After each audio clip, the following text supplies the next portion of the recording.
All right, good morning, everyone. Mr. Lip, could you zoom in a tad for us there on the screen?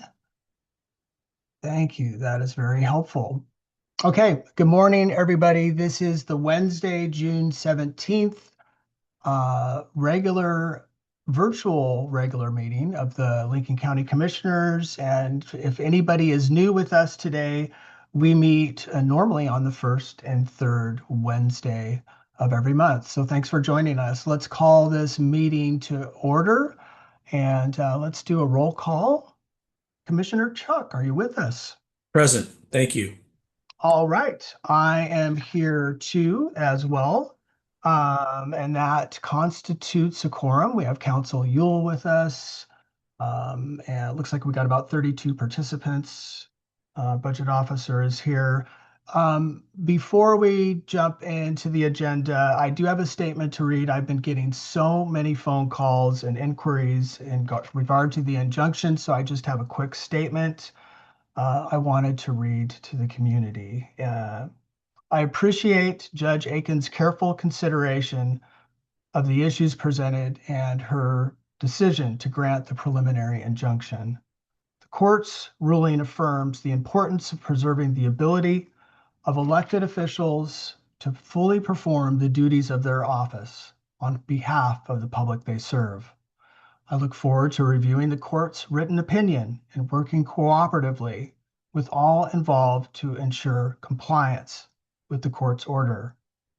My focus remains on transparency, lawful process, and ensuring the people of Lincoln County have full representation and a fully functioning county government.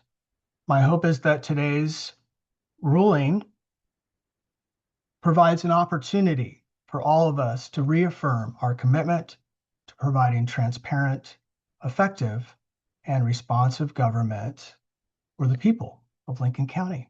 So thank you, everyone. Um, let's move to the adoption of the consent calendar. We like to say these are items that have come before us or have been reviewed before. Commissioner Chuck, where are you today on our consent calendar? I have nothing to comment on. I would move that we approve the consent calendar as presented.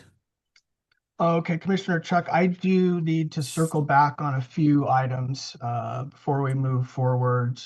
At our last meeting, um, I highlighted that the Budget Committee minutes, that those be routed to the Budget Committee members for review. Um, I sent them to the Budget Committee. I'm not sure if staff did as well.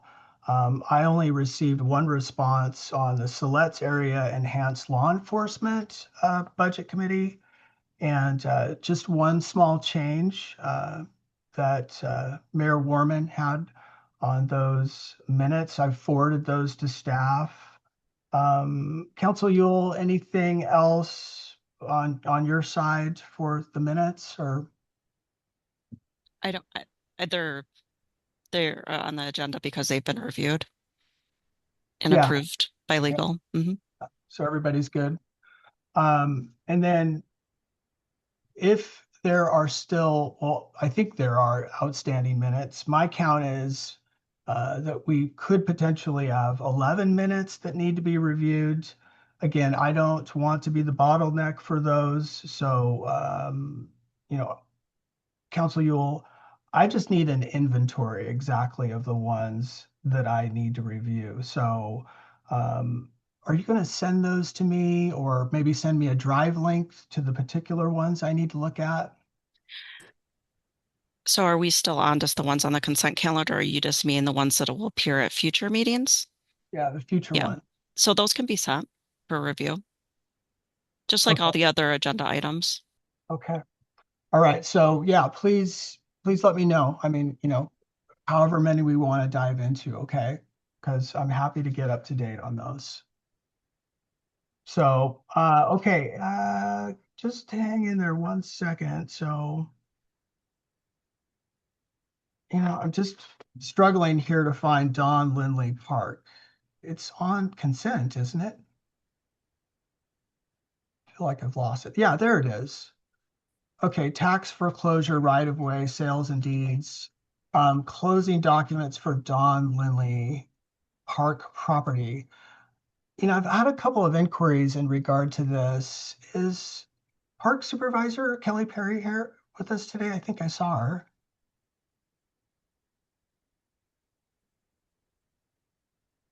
Kenneth, could you I'm, see if she's here or promote her to panelist if she's available? I saw her earlier too. I'm Oh, just looking for her in the there part. she is. No. Yep, she's got her hand raised. Ah, Kelly, I promoted you to panelist if you can accept.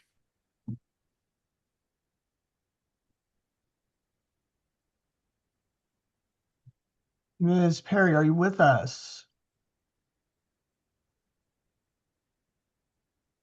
Can you hear me? Yes, got you. Can you hear me? Yes. Hi, Kelly Perry, Parks. Kelly, I'm imagining, of course, you've looked this over and you're satisfied, right? Yeah, it's been a long time coming. We're excited to get the final closing paper signed. Okay, okay. Anything, some of the inquiries I've had about the park, I mean, I just wanted to reflect with you before we, adopt this in the consent calendar.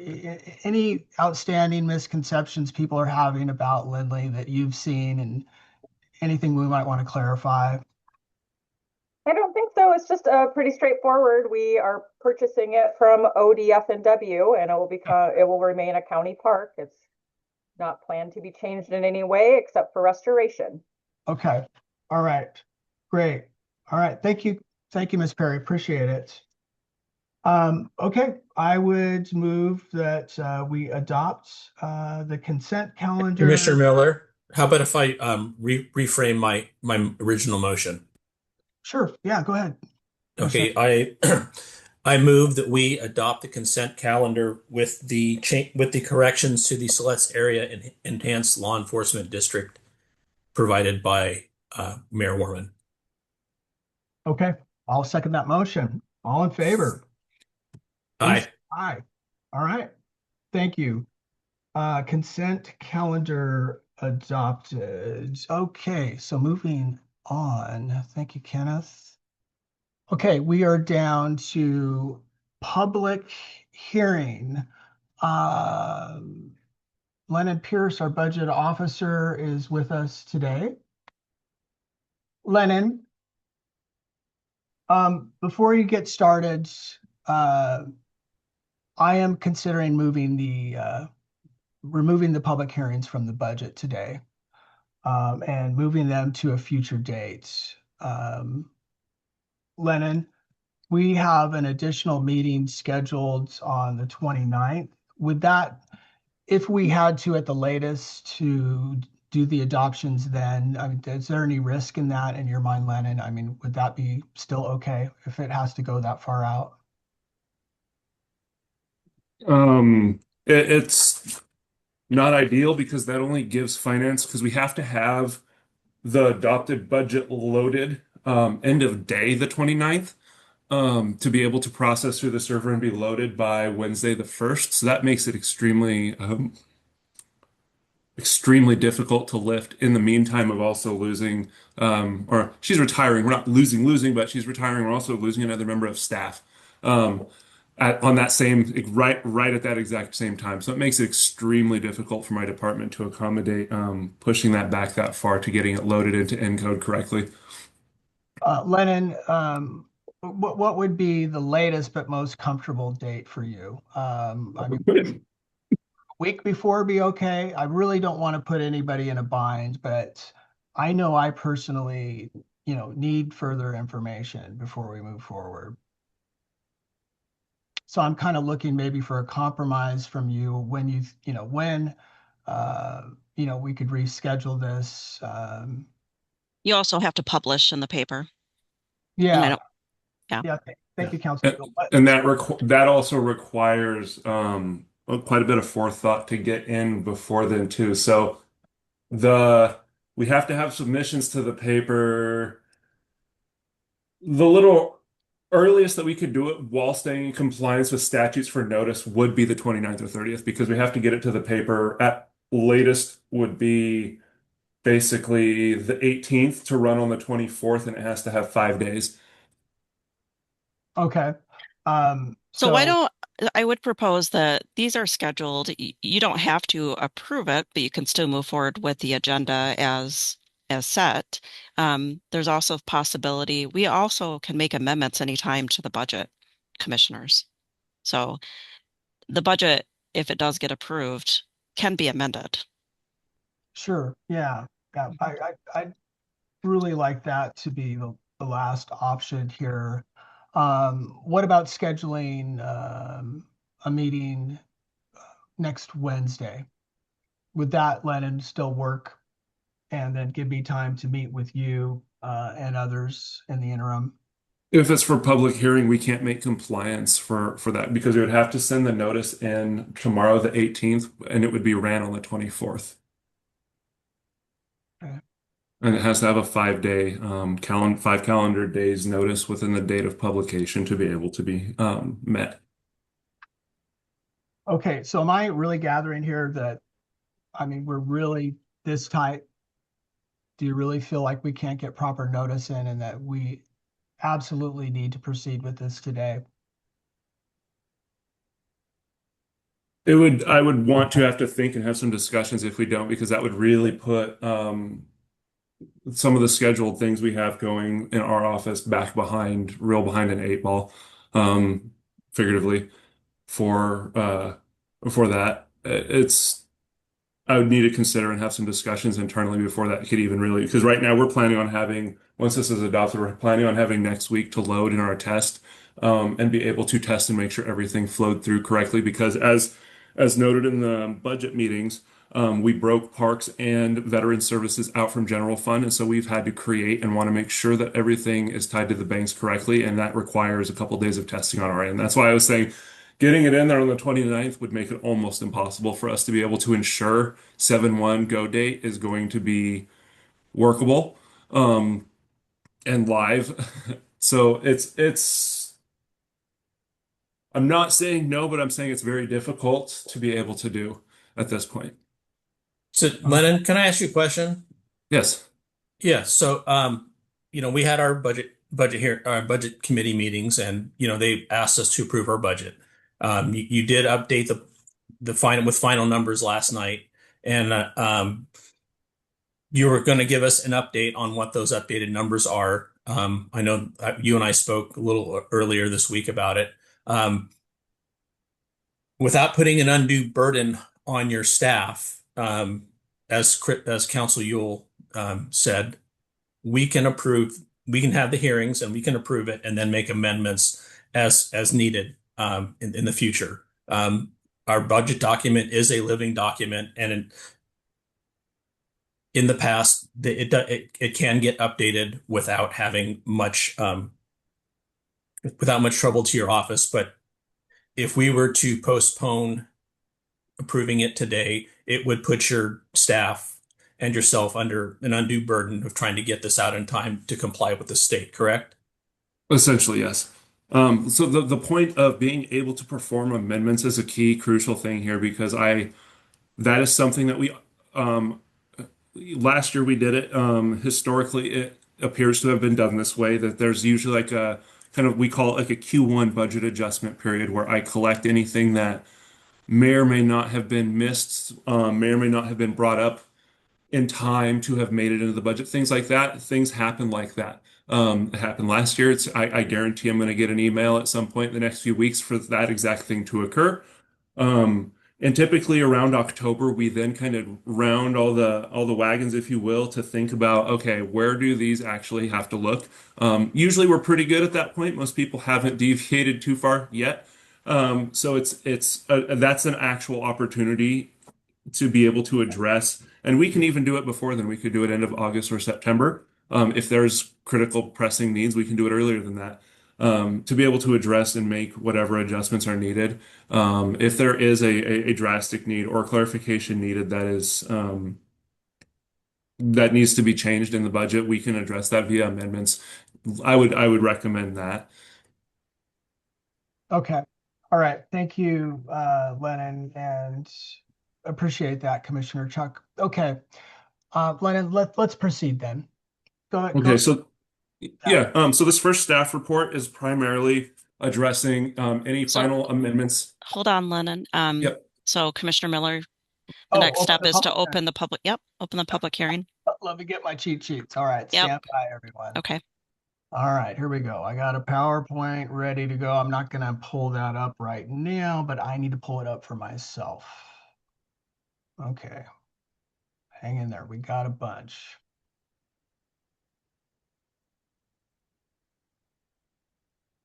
Okay.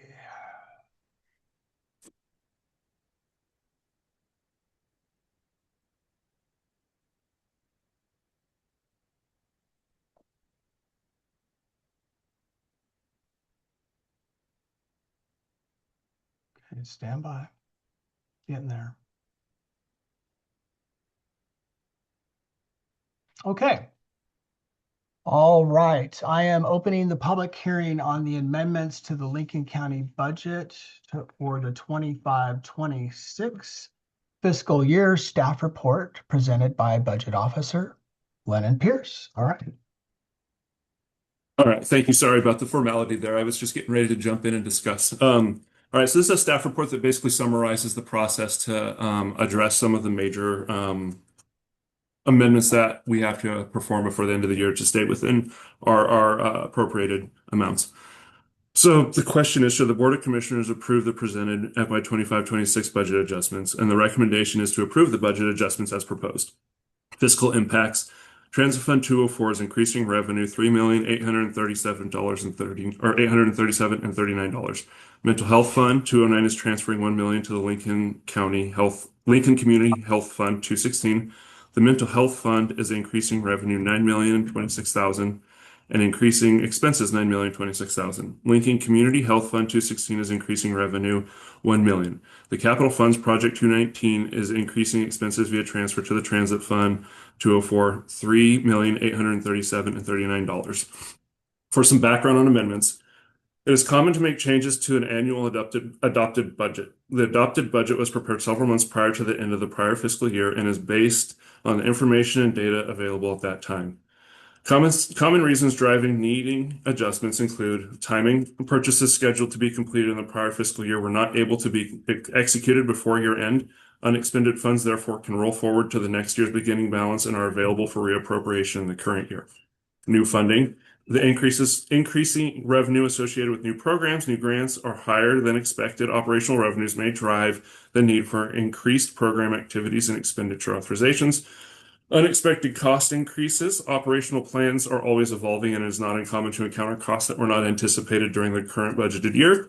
Appropriation transfers and departments may need to deploy budgeted funds in a different manner than was originally anticipated in the adopted budget, which would necessitate shifting funding from one budget category to another. For example, a department may wish to bridge a position vacancy funded in the personnel services category by contracting with a third-party service provider, which would be recategorized as material and services expenditures. All right, now to the real meat and potatoes of this. So the Transit Fund 204, this adjustment is a total of $3,837.39, and it is to recategorize revenue from the transfer in from capital projects funds for transit. The original funds and capital projects were for a new transit center that is currently not scheduled or being planned to be built. So the transfer is recalling capital outlay funds back to transit funds to be put in contingency. And with discussions from Cinda, this is more a preparatory measure just in case there's any federal cuts that could occur. And the fact that there was not any immediate scheduled plans for the transit center, this was to basically safeguard the funds within the transit district to ensure that they are there for use for those in the future.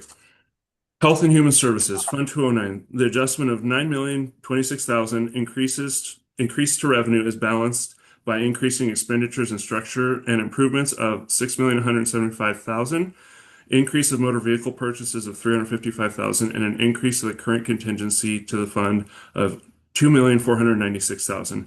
There is a transfer to Fund 216 of $1 million, which is balanced via reduction to that current surplus contingency of $1 million. They received a grant essentially, and part of this, the obligations had to require some structure and improvement wording, as far as in my understanding from the discussion I had. Fund 216, the adjustment of $1 million is an increase in revenue via the transfer in from 209. The Capital Projects Fund 219, and this adjustment reduces overall capital outlay for 219 and allocated interest for Transit's Capital Project Fund by $3,837,039 and $39 via transfer back to the Transit Fund. There's a step amount, and then there is an interest component to that that constitutes the exact number of 3,837,039 and $39.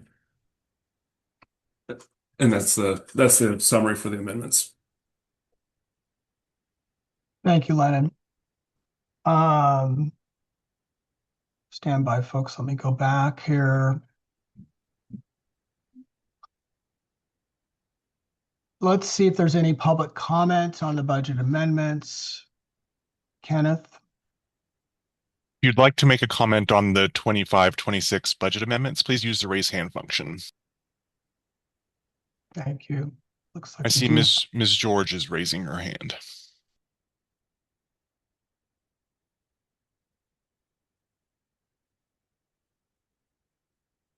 Good morning. Thank you for taking my comments.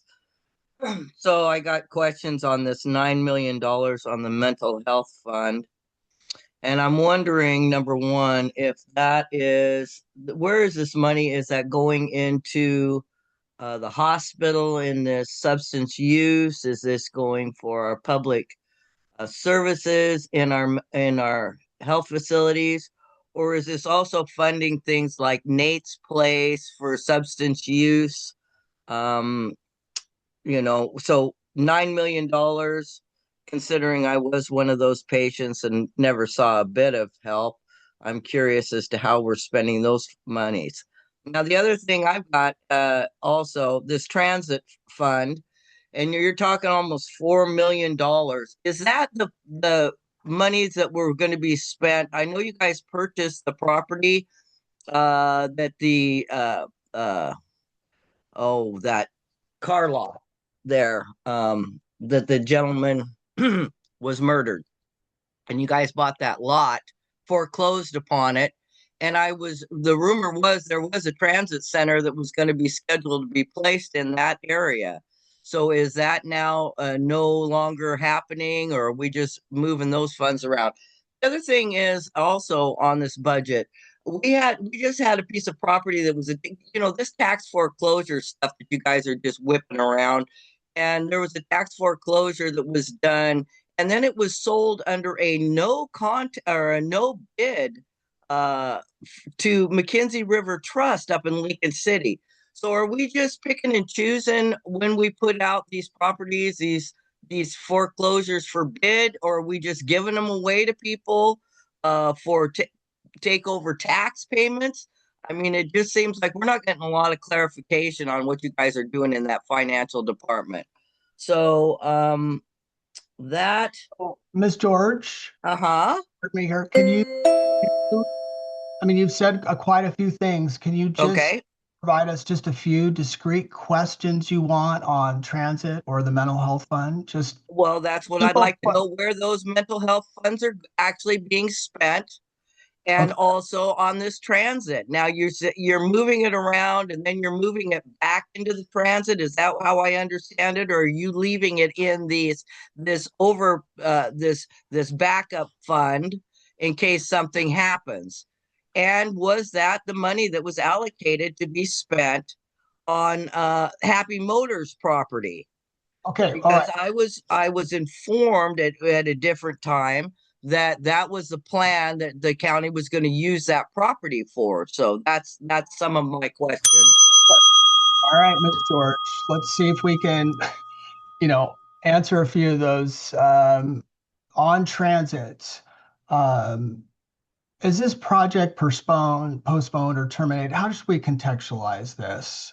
And Mr. Pierce, did you grab any of those that you feel like you might be able to answer? So procedurally, we should wait until the discussion section. So you should let everybody have a chance. This is the public comment section of the public hearing. we'll have a discussion section, and then that's something you guys could ask Mr. Pierce. Okay. Well, let's just make sure we try and track those inquiries. Okay. I think I've got a couple of them, Ms. George. Thank you. That I'll follow up on for you. Okay. All right. Does anybody else have public comments at this time? Not seeing any more hands raised, Commissioner. Okay. All right. All right. Thank you. So we're going to close the public hearing. All right. Now, discussion on the budget amendments.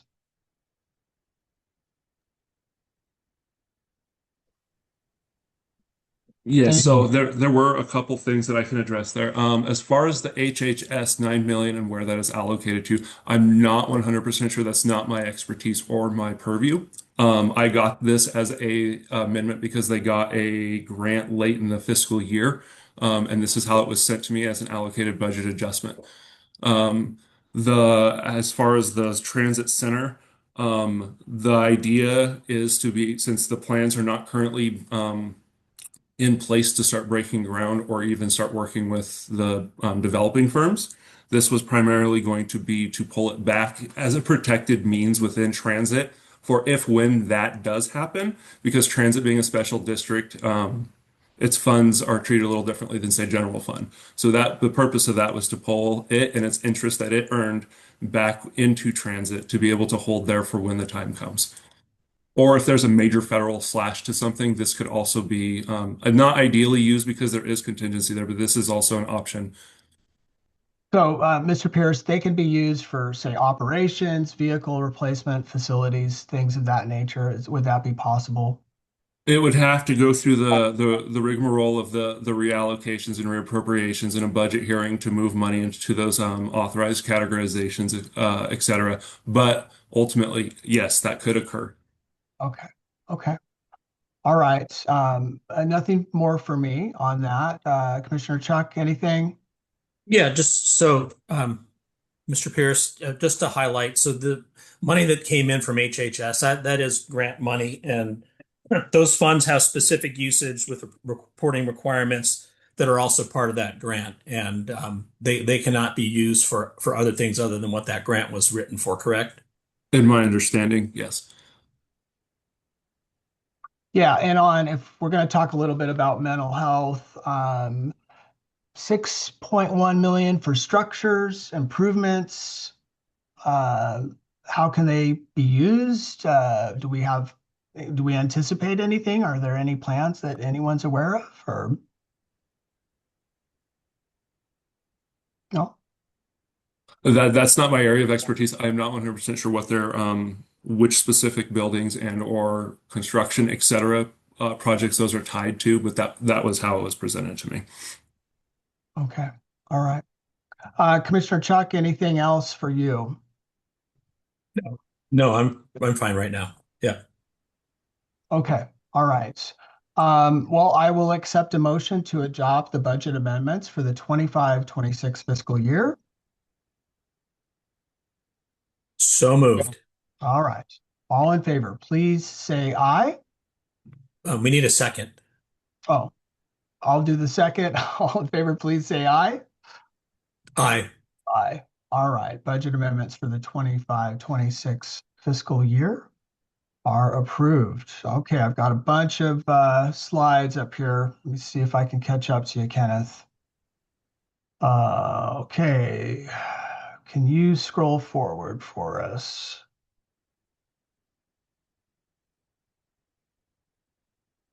All right, thank you. All right, we are to be the Lincoln County budget. Okay, let me find my notes on this. Move things around in my own presentation.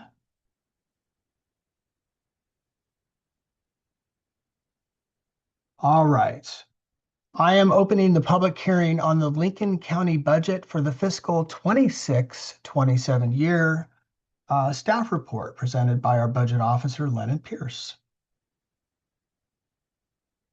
Oh, this is the resolution. I didn't prepare a staff report for this. That's what the budget meeting notes and comments and conversations were for.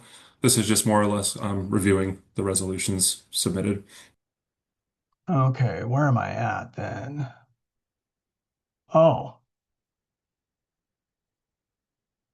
oh, there's the resolution. Oh, okay, that's in the packet. So help me out here. Are we on a different agenda item? So just the next thing would be to go to public comment if Mr. Pierce doesn't have anything he wants to highlight for the Lincoln County I, budget. so I see. Mhm. This is just what you're presenting in terms of your staff report in a sense, right? Yeah, analogously, I guess. No, okay. All right. All right. I see what we're doing now. Okay, is there any public comment then on the Lincoln County budget? See, Ms. George has her hand raised again. Okay.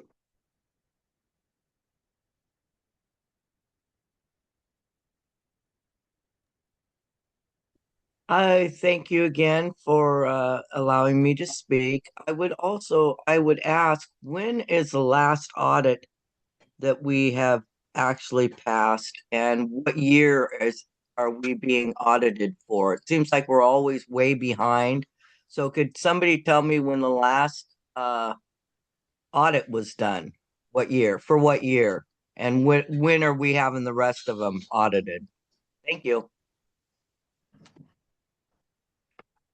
Okay, we're going to follow our format here, folks. Let's see if we have additional public comment and then we'll jump into discussion. So Commissioner does, Miller, we do. okay, great. Thank Ms. you. Hutchins. All right. Hi, good morning. Christine Hutchins, Otter Rock. Good morning. Good morning. Finance states they are open, accurate, and accountable using highly trained staff to support their high-performing operation. The truth is Lincoln County Finance Department has 4 years of failed audits with material weaknesses and deficiencies carried forward year after year with little or no correction, it seems. Human Resources states retention and recruitment is their intent. HR tells us they hired 109 employees last year during a hiring freeze. Retention should mean reducing the churn to retain the best employees. However, the workforce is under pressure due to investigations and firings, often giving rise to lawsuits. County organizational charts has citizens at the top of the organizational chart. The citizens of Lincoln County have basically been silenced, and therefore the chart does not reflect that reality. Lincoln County population is at 50,632. The budget has declines, the population has declined slightly, so you would expect any budget increases to be minimal or at or near CPI.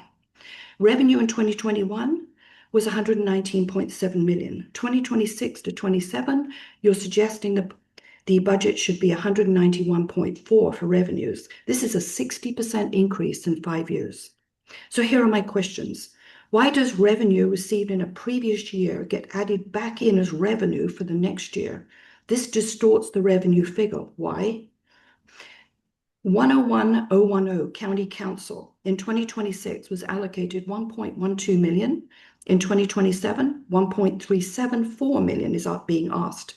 Same headcount with no new goals. Why is there a 23% increase in this year? 200,000 is allocated for outside contract services, which is a 158% increase on 2026. How can you justify this? What other funds to be used for? More employee investigations? 205-805 law library funds for county council, 43,000 in 2025, now 260,000, a 610% increase. This is way outside standard deviation. What are these funds going to be used for? Then we move to youth tides, a 27% increase there. Employees are expected to increase from 21 to 28 to work with 3 to 7 children on average, all while you reduce the DA's budgeted staff by 1 when she is already barely operating at less than 60% staff with no replacements for staff that leave county employment. Do you really have no interest in public safety? There are There are huge revisions between the first and second draft, and the public has only a few days to review. Why were the budget books not attached to the agenda so they would be easily to find? Instead, you have to dig through the entire county website to find them. Thank you. All right. Thank you, Ms. Hutchins. Okay, trying to track and grab all those inquiries. Let's keep going here and see we have additional public comments. I see Ms. Baker has her hand raised. Good.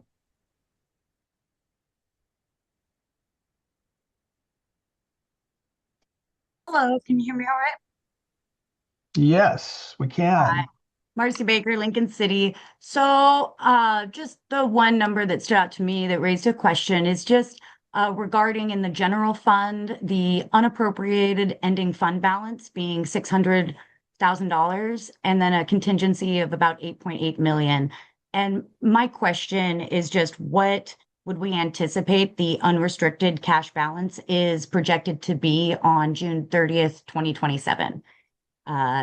Thank you so much. Appreciate that. I understand how contingency can be moved around. I was just kind of wondering the financial principle behind how the strategy on these two line items. Okay, thank you, Ms. Baker. Thank you. Okay.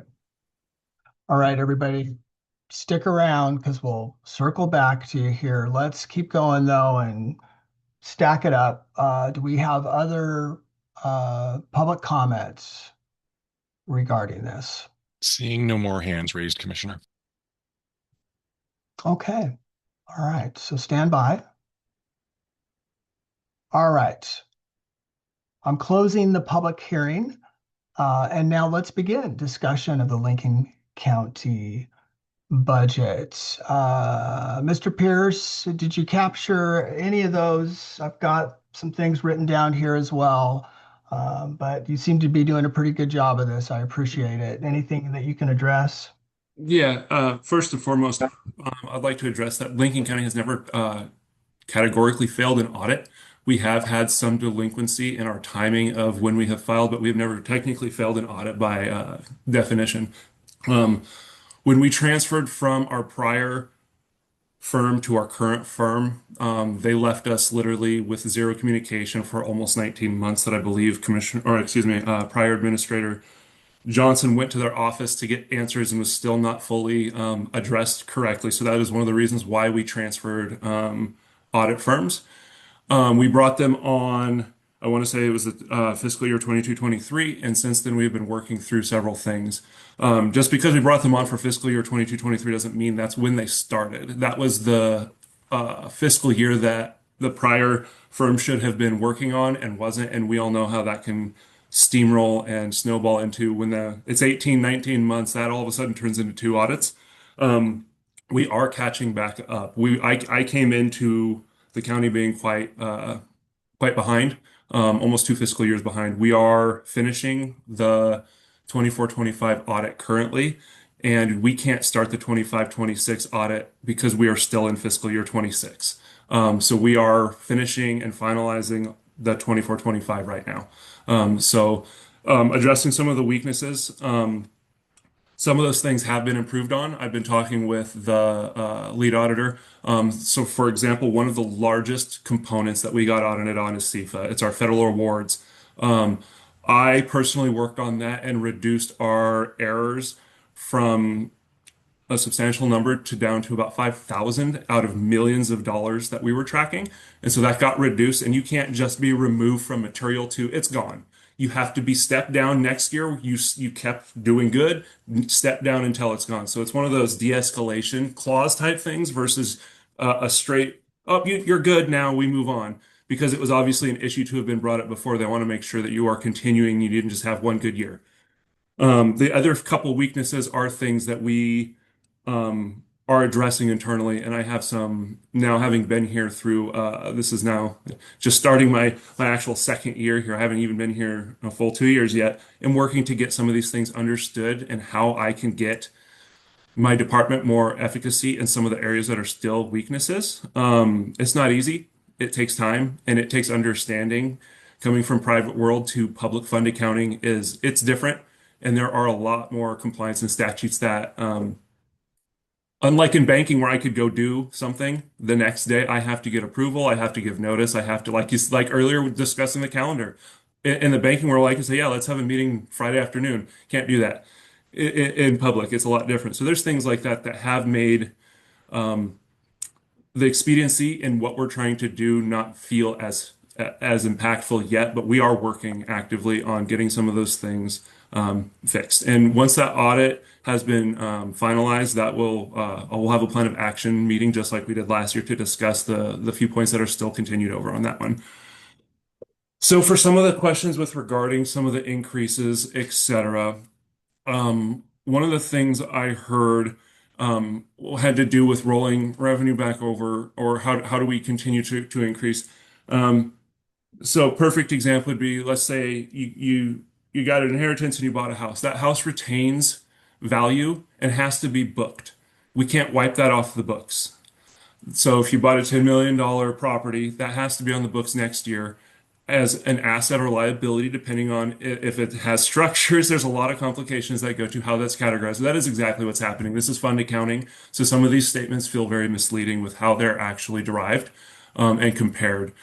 The county did get a bunch of money from COVID. All municipalities pretty much did across the country. So that's if you look at any county, well, I shouldn't say any. I'm guaranteed there are counties out there in this country that didn't, but most counties that have a population that's engaged, a board that's engaged, and a thriving community, they all increased. They might have had some cuts here and there, but they have increased very similarly. We are in the bell curve of things, pretty in the middle. I went to the GFOA last year and learned that Lincoln County is very, quote unquote, average on certain issues that we have. It's very common. So some of those are very, it's just the issues that public is facing across the country. So some of the things I heard that there was questions regarding why so much 20% increase with the same headcount. 16% of that is medical insurance increases, which we have zero control over. Other increases include work comp rates went up. Various insurance lines like that almost solely constituted personnel cost increase. The 109 I don't know the exact number without going and pulling some reports and verifying.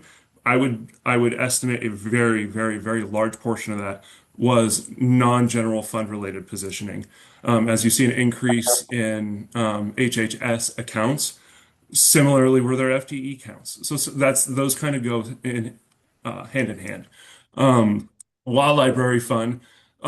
Contingency is in the expense line. So when you look at 43K for a prior year, you're neglecting that there's approximately a $200,000 contingency sitting there. So if you actually look instead of 43K, it's technically, and this is where the fund counting gets a little obfuscated for people who aren't in public accounting.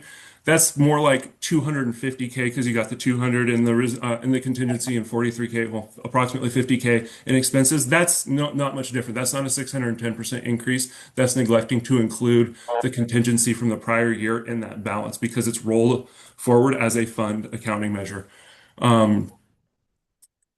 Let's see. There, I'm looking at my notes for the questions.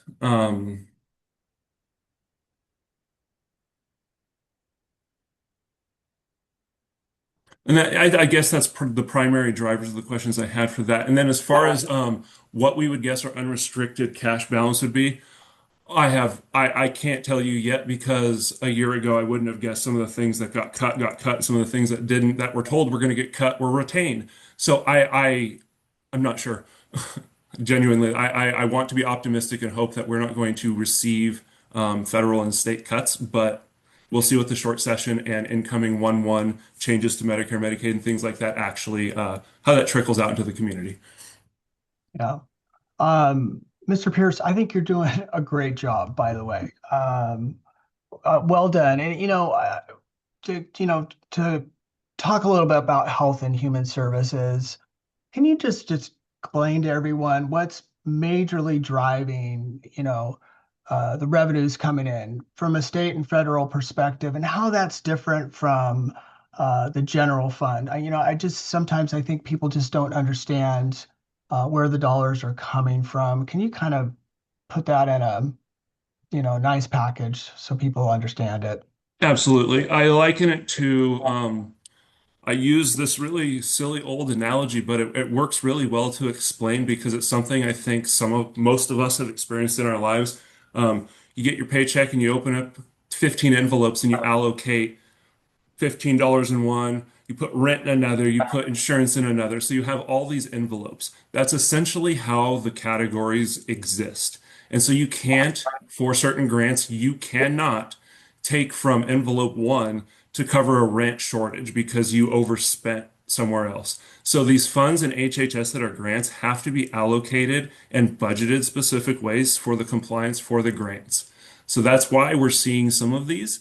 So the envelope can't be opened and shuffled around, if you will. So general fund cannot be sent any amount of that grant that they received pretty late in the fiscal year there, which is nice that they received that. Good. I'm glad there's someone there continuing to pursue the limited options that exist right now because it does help, as we see. So that's kind of the approach that it looks at is you can't shuffle between the general fund envelope and the dedicated funds like that envelope without violating compliance, especially with grant money. The grant monies have to be earmarked correctly. I think we had some initiatives. Administrator Johnson really, I think, recommended we were looking at tracking that pretty well. And Lennon, with just your capacity, those initial initiatives, he had to kind of keep those spreadsheets so we could really look at this and anticipate it. I mean, has there been any bandwidth, if you will, to keep that in mind, or any sense of areas where we might be seeing fundings at all sunsets, that you can be comfortable talking about with accuracy? Um, I can speak at a very, very high level. We did lose one of the grant quote unquote trackers. I forget the exact title.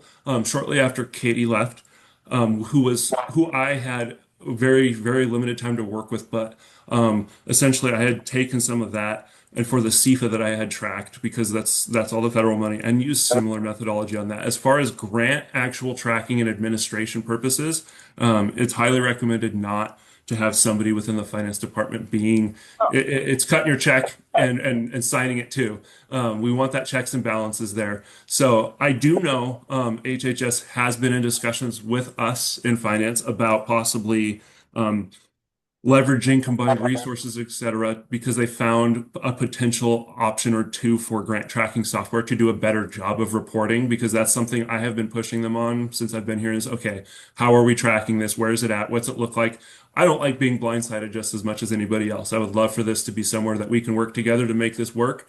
They have, I believe, have been working on that. So there is HHS has been pursuing to the status, I don't know, of looking at a grant software, tracking software, procurement software, things like that. I know they're in discussions for that. So I do know that it is a topic and being looked at. I can't speak to the status of where they're at with that. Okay.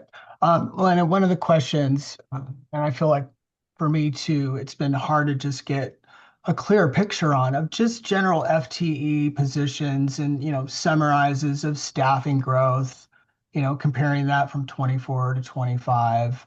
And then also, looking at the hiring freezes and where those exemptions were. It just didn't seem like we really dived into that and articulated it in the budget committee meetings. I mean, can we comment on that at all? I mean, do we just have any numbers by groupings that we can, communicate that to the community or to us, just in regards to I can comment on general fund primarily because that's where the hiring exception was put into place. So as far as that, the numbers stayed pretty consistent for general fund. There were a couple slight increases of one or two.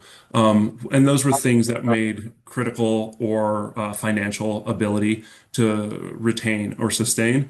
The last thing we want to do is to have somebody come in on a one-time funding, relocate to Lincoln County and just have to be laid off the next year because their position could no longer be sustained. And that is something I fear. I don't want that to occur to any of the employees of the county. It's their livelihood. So as far as that part goes, that's kind of how that the lens I took when in discussions on the fiscal sustenance that could be provided for these roles was looking at longevity. Can we support it? Do the revenues match and make sense to be able to continue, et cetera? Yeah, several of the questions in regard to just growth, say, looking at health and human services. I mean, it just seems to me by looking at the budget, we anticipate a lot of growth, period. I mean, is that just a fair statement? I would say this last year, they leveraged as much grants as they could get a hold of, and some of the stipulations were budgeting positions. As said in the budget committee meetings, now finding qualified SME subject matter experts to fill those in a rural county can be quite arduous and difficult. So my confidence in fully utilizing every single FTE that is budgeted for HHS, I'd be shocked. But I've seen some crazy things in my life. So I mean, it's just that's kind of where that is they have to, for compliance for some of those grants, had to have budgeted and set aside personnel costs for that. That's about as far as I can speak to on that because some of those came in late. I would recommend further questions to the departments. Okay. All right. Hey, commissioners, I just want to clarify one thing. One of the public comments was they don't understand how the law library operates. So under law, the county is required to provide a law library. So that's ORS 9.815. So every county in Oregon is required to do that. We receive actually pass-through funding from the legislature so we could purchase materials. And then we have a location near the courthouse that we provide access to for individuals. So the law library is not something that county council pays for. It's something that the county pays for. County council manages it. We order the materials. Again, that's a required function of each county is they have to provide a free law library for the public. So I just wanted to clarify that. That's helpful. Thanks for chiming in on that. Yeah, I think there were several questions there about county council. Okay, let's continue on here. Commissioner Chuck, I mean, do you want to jump in here? I've got some more, but I wouldn't mind passing the torch for a moment. Yeah, so I just wanted to talk with basically for Lennon. We talked about HHS budget with federal and state funding. You know, that agency is at the mercy of some of these funds, and they're basically hoping that these funds come through next year. And as we know, the state is on a biennium, and the federal government is their fiscal year does not coincide with ours. So that agency, HHS, is still having to budget for money that they hope is going to be coming in. And so next 6 months, the numbers that they have could be changing, correct? In my understanding, yes, that's actually and then with speaking with some of the other not just Oregon finance directors, but at GFOA, I got several contacts and have asked how certain things are feeling and going in other counties. And we are basically budgeted at assuming 100% retention of grants and funding. So there's a county in New Mexico with somebody that I'm familiar with that they budget some of those very heavily grant funded departments closer to 85% with the anticipation of something going wrong. We are not currently doing that. We are at 100. So if there is something that gets cut or goes wrong, that quote unquote extra is not real. It goes away. So those are budgeted also with revenues expected to be received. So if a grant gets cut, that revenue is not received. And as we know, you have to balance. So if a revenue is not received, you have to reduce expenditures. That comes into those plays as well. So yes, if we're 100% expecting in this budget, quote unquote, to receive all of that, whereas other counties are not. They're budgeting to be expecting some things to be cut, which I'm not sure which route is the best way to take on this because having those vacancies there does comply with the grants. And if we do get them, that's great. But if they're cut, that was a hand waving exercise at the end of the day. So it's hard with the unknown unknowns.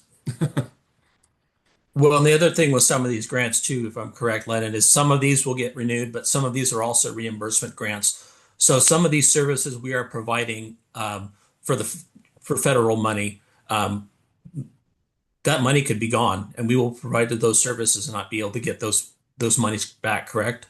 Correct. There are I won't name specific grants off the top of my head, but I'm thinking of one specifically where there's approximately $2 million that is pure reimbursement grants that was mentioned to have possibly been um, on the quote unquote block by the feds at one point.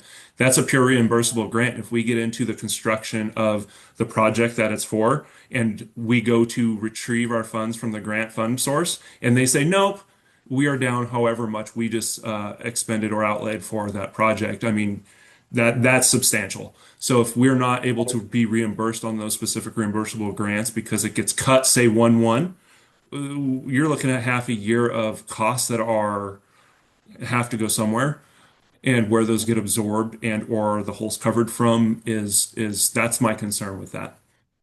Yeah. Thank you. And just one more. And you talked about carryover and the ARPA money we received. So we have to carry that on the books until all that money is completely spent. So we are scheduled to have all that money, ARPA money, spent by December 31st. And once that money is spent, that will no longer be reflected on next year's budget. Is that correct? And what amount is that going to go down? So the ARPA fund itself is kind of the blanket for everything that has been going on underneath it. Not to say that there hasn't been things that are now reflected in increase in asset values, RMVs, et cetera. So those some of the things that were used as improvements and structures and improvements and things, those are carried over on our capital assets and fixed asset schedules. So they do exist within our budget, but the 11 million earmarked to specifically show how the ARPA was distributed and where it was gone through and everything, that technically will be off the books because it should be allocated, spent, and or drawn down by then. Thank you for that, Len. I appreciate Yeah. the clarification. Thank you. Commissioner Chuck, are you taking a pause for a moment? Or are you going to continue to go here? Or any more questions No, for you? Okay. go Lennon, ahead. I might have some if they pop up, but please go okay. ahead. All right. Yeah. Thank you. Lennon, can you make a comment about reserves and the minimum we want to achieve? And I also think that we strive to have at least like 3 months, don't we? What is our general policy on that? Yeah, so in the budget book, there's a section of budget policies and procedures where we outline the approximate goals for the different funds, various reserves slash contingencies. We want to ensure continuity. If quote unquote the doors shut tomorrow let's say 7/1 and all funding stops, we want to ensure that we have the ability to pay people, pay our bills, keep the lights on until our first round of property tax revenue starts to come in. Because if the Fed or state or flow through grants don't come in, that's our main source of revenue, right? Is the property tax. It's a very large portion of it. We want to make sure that we have enough quote unquote carryover reserves, however you want to think about savings account, if you will, to make sure that we keep people paid and the lights on until we receive our next quote unquote paycheck revenue into the county to be able to continue services and funding, et cetera. So that's the main purpose of that. So yeah, we want to retain, I believe the actual there, I don't the GFOA recommends, I think it's like 17.2%, which is like 2 months, but I don't like that doesn't get us to the first collection. That gets us through July and August, and we don't send out notices till October. So having more than that is never a bad thing. However, you can have too much. If you're too bloated in your contingency, it means you're not allocating or deploying your funds for the best use in community as well. So there is a happy medium there because there are other counties as of the last few years that I had attended some chamber meetings and things that had told me they had over a year's worth of almost a year and a half of contingency saved and they weren't deploying it and they needed a new jail. So there's things like that where there's a happy medium of how that needs to be balanced and worked through and looked at. And thought about, especially with uncertainty going forward. You want more than just a couple of months saved, but we don't want to blow it out to a year and a half either, because then it's just holding it and holding it without actually using it and reinvesting it and making the community better. Excellent. Excellent, Lennon. Thank you. Commissioner Chuck, anything else? I just have a few more. Um, Go ahead. I'll reserve the right to bring something else, but go ahead. Yeah. Um, Lennon, I want to look back on the budget committee process. We had, really succinct presentations by our service districts, for example, but we didn't have department heads presenting this year, and it's been a little bit of a roller coaster, right, in terms of how we've approached that. I think when Johnson came on, we had a pretty it was before your time. We had all presentations by department heads. Then the next year, we had fewer. And then the following year, we didn't have any and didn't have any this year. What was the discussion like with everyone and thinking about bringing department heads to the table? And well, why didn't we have anybody this year? Because one of the feedbacks I heard was it was great because those service district representatives really just answered a lot of questions at the time, and that was helpful. So, what was everybody thinking when you kind of constructed the agenda this year? Um, so historically, the when you have more meetings like that, when everybody presents, it it kind of it kind of doesn't lead to efficacy of time. And with us being short-staffed, it was very difficult for me. I wanted to meet with everybody this year, and I didn't get to.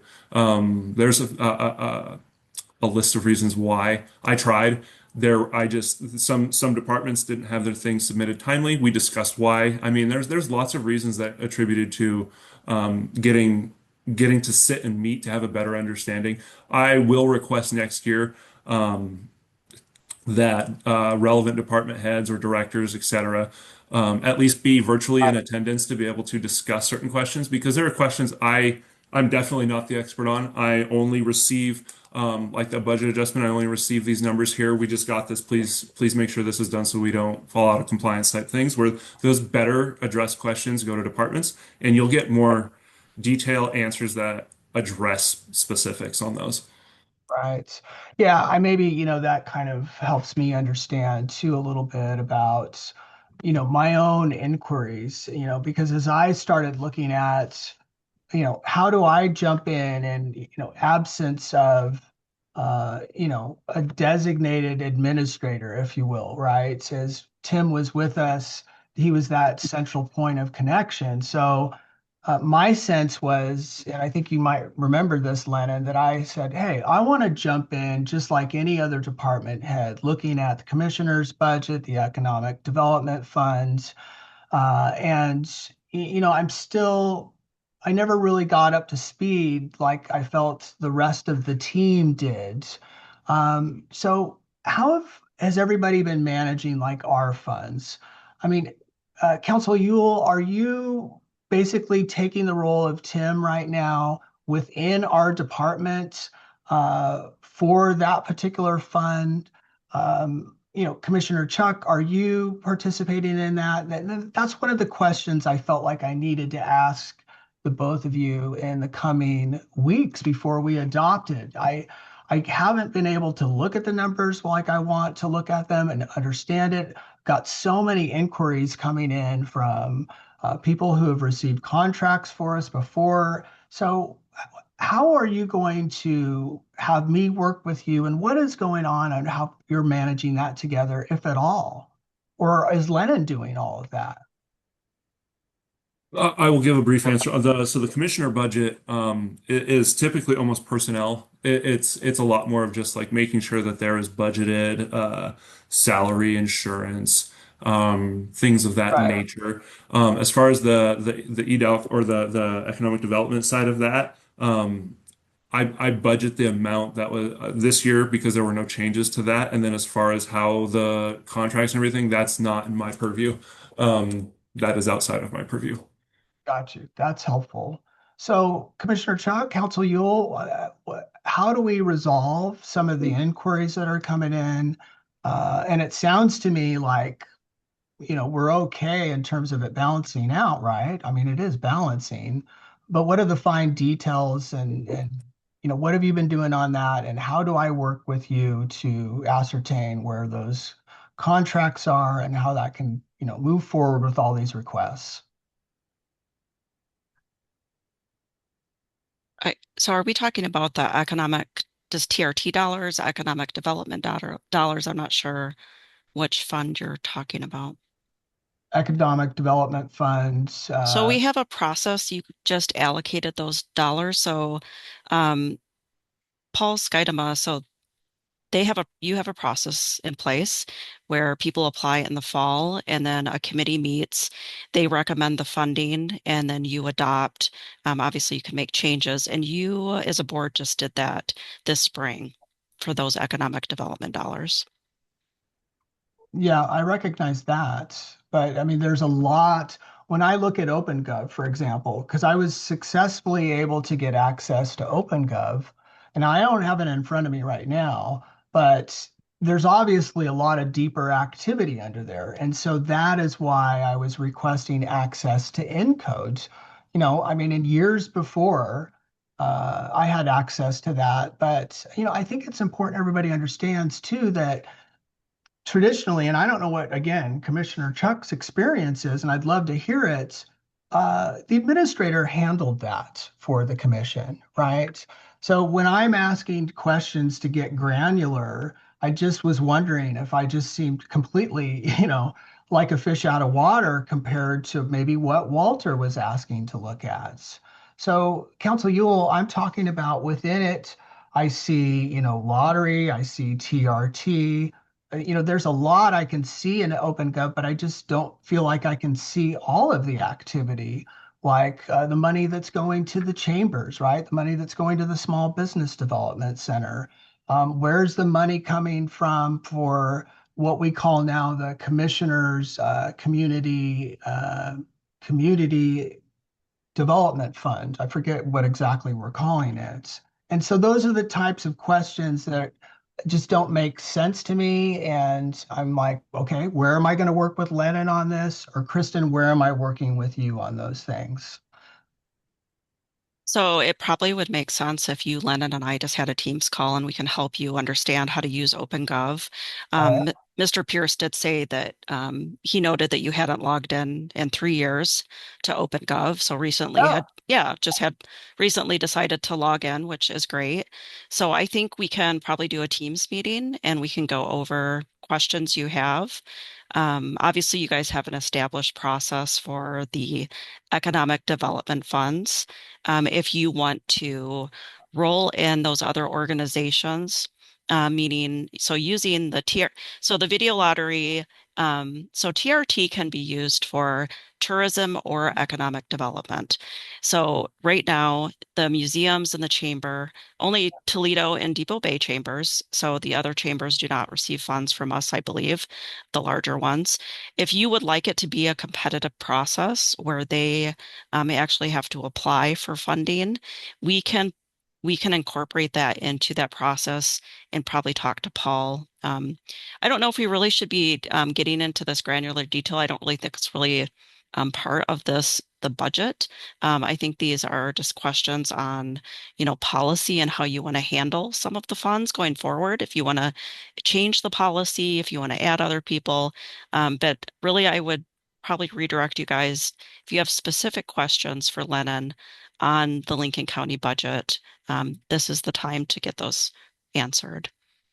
And we yeah, can have conversations offline to help you use OpenGov and understand it better. okay. Well, thank you. Still have more questions. Commissioner Chuck, I mean, I kind of feel like it would help to get some clarity from you. Honestly, I've been in all the budgets I've been involved with the second one for the county, but all the port. Your budget season starts the day after you pass the last budget, and so that's when those discussions and keeping track of those things happen. Whether that's through discussions or updates from departments. I talk with Lennon give him updates, what I hear from the state, from the federal contingents, as I hear them, just so he's updated and knows what's going on. Um, when I learn of something that's going on through AOC or just talks with the governor's office, what type of planning we should start looking at through the act, what's happening with transportation dollars and those things. It's an ongoing discussion. And I had tried to have those discussions with Lennon or whoever as I learn of them.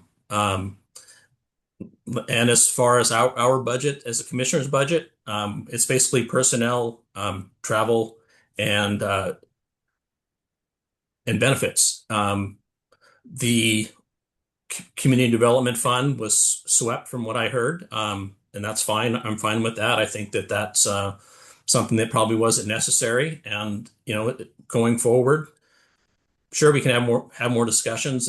But as far as getting down to the granular detail, as Council Yule and you brought up, we do have EDALC, that grant program going out. I think that's a great benefit for economic development in the county. And it is part of our purview to oversee the budget and make sure that we are informed about what's going on. And I think that as far as that, I consider myself pretty well informed. And going forward, if it's up to us, the commissioners, to reach out to the department heads and talk to them. I've never had a problem getting any information that I wish to have from them as far as that progress in the departments and how that's going. So thank you. Yeah, no, thank you, Commissioner Chuck. So, I mean, it just sounds to me like you're not using Encode yourself, right? But you do use OpenGov. Yes. I have been logging into OpenGov for the last 3-4 months. Yeah. Okay. But not Encode, is that right? No, I did not ask for access to Encode. Gotcha. Yeah. I'm wondering where what I feel is maybe not clear direction or clear response. And if am I being too nerdy? Am I being too granular? And that is coming off as unusual, right? I'm just trying to figure out, am I just being so different? And that's maybe intimidating, I guess, as I'm trying to understand what's going on. And Council Yule, I really think whatever is going on in our budget, I think is important that the commission know at any level. So, I don't understand why it wouldn't be facilitated. Even if I I am being more so I'm nerd. confused on what do you have specific questions on the budget? So far, I haven't heard any. So what questions on your commissioner budget do you have? You know what, Council Yule, this is what it's going to look like for me. Is sitting down, looking at line by line by line. That's what I want to do. And it's not clear to me because I can't see that information. So, yeah, I do need apparently a meeting with you and Lennon to sit down and go over it and get clear about what's going on. Mr. Pierce, Yes. could you bring up the commissioner's budget in the budget book? Yeah, give me 1 minute, please. Sure. And this was all Yeah, and provided I'm to the talking about commissioners through the budget process. So in the budget book, what was hold all on, provided. Let me finish first. So in the budget book, line items are broken down. You can see what the expenses are, what the revenues are. So that's all provided in the budget book that Well, Mr. the Pierce only provided. question I really have on the commissioner's budget is how to make new lines if necessary, right, for professional development. I mean, Lennon and I talked about this, that I was looking for a way to, allocate expenses. But no, I'm talking more specifically about the economic development funds. So as far as I will address the commissioner side, budget side of that, we can pull it up if you give me a minute while well, it's a very large document, so PDF is slowly loading it. The we can go. I have no problems with doing a line by line review offline on a Teams meeting at some point. It's a pretty. I have no problem with that, and I know you have asked this week for a couple of things that I've been under the weather, so I have not been as agile as I normally am, and I have no problems with reviewing some of Mr. those line by Pierce. lines with you. Hey, Lennon, I've got the budget book up if you can tell me what page to go to. Looks like it's in the actual PDF, it looks like it's 34 and it would be page 25 based off the TOC. Kenneth, thank you for that, but that's not what I'm going for. And I think Lennon knows. I think Lennon knows what I'm wanting to look for. And it sounds to me, Lennon, like you're okay providing me that assistance. And it also sounds like maybe just you've been overloaded. And is that right? And it's just maybe a little awkward because I'm asking for different information, maybe compared to Walter.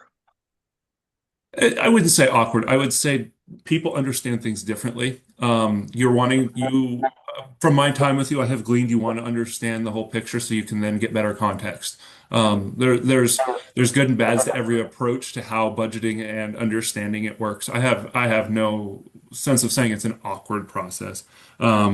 I would say though, if we could take the conversation, I will happily do a Teams meeting and go through at least the commissioner side. And if there is a want for a professional development line, we can work on that offline. Okay. Well, thank you, everyone. I think, yeah, I just would like some help. Mr. Lip, could you just scroll to the next page? Okay. So there's a line item called training and professional development. And so if you have, trainings that you want to take, there is a way to do that. I think you've utilized that. So that's already Did that here. get added this year, Lennon, No? since our discussions? There was 400 or there was 4,500 in the FY 25-26, and then there was 4,500 in the FY 26-27. Okay. Well, okay, Council, I guess since you're going there, Lennon, remember the inquiry I had for the expenditures. Was it just my misunderstanding then that I didn't have somewhere to allocate it, or were we talking about works? I On that? think we were talking about works in a prior email chain. Got you. We may have Okay. to add, we may have to, the adding of a line in works is completely separate from this. Okay. Okay, I appreciate it. I realize, well, I know we're getting granular. Um, so let's keep it broad. Anything else, Commissioner Chuck, before we move on here out of discussion on the county budget? No, none for me. I thank Lennon for all the information you provided too. Yeah, yeah, thanks, Lennon. So I'll be circling back with you, Mr. Pierce, specifically Absolutely. for my needs. So I appreciate it. Okay, let me get back to, okay, so any more discussion? Did we still have a hand raised? What do we got going on? Going back to, let me expand my screen here. Okay, I see a hand raised. Did we want to go ahead? It's time to make the motion to approve the budget. Yeah, but somebody's got their hand raised still. So you closed the hearing for public Yeah. comment. Okay, so you don't want to take more comments? Is that right? Yes, that's not the procedure. We closed the hearing, Commissioner Miller. Okay, well, could reopen the hearing, I guess, and take more comments. Let me catch up to you. Okay, yeah, we're not going to reopen it. I can sense it's not what we want to do. It's not the process. So let's wrap it up. I've got a lot of questions, but like you said, we can make those changes moving forward. And you're doing great, Lennon. Thanks for hanging in there. So let's accept a motion. Do we have one for the Lincoln County fiscal year 26-27? So moved. All right. And I will second that motion. All in favor, please say aye. Aye. Aye. Okay. Motion passes. Kenneth, back to the agenda for us. Sorry, Commissioner, I think I just accidentally closed. It's okay. I've got it here somewhere too. I know we've got a lot. I think we're jumping right into extension? Yeah, extension's next. Okay. All right, there you are. Thank you. Helpful. All right, so I'm opening the public hearing on amendments to the Lincoln County budget for the 25-26 year. This is extension. Oh, I lost it. Okay, we're opening the Lincoln County Extension Service District for 26-27. Mr. Pierce. Yeah, this is essentially another one of the resolutions that discusses the extensions. Okay, very good. Stand by.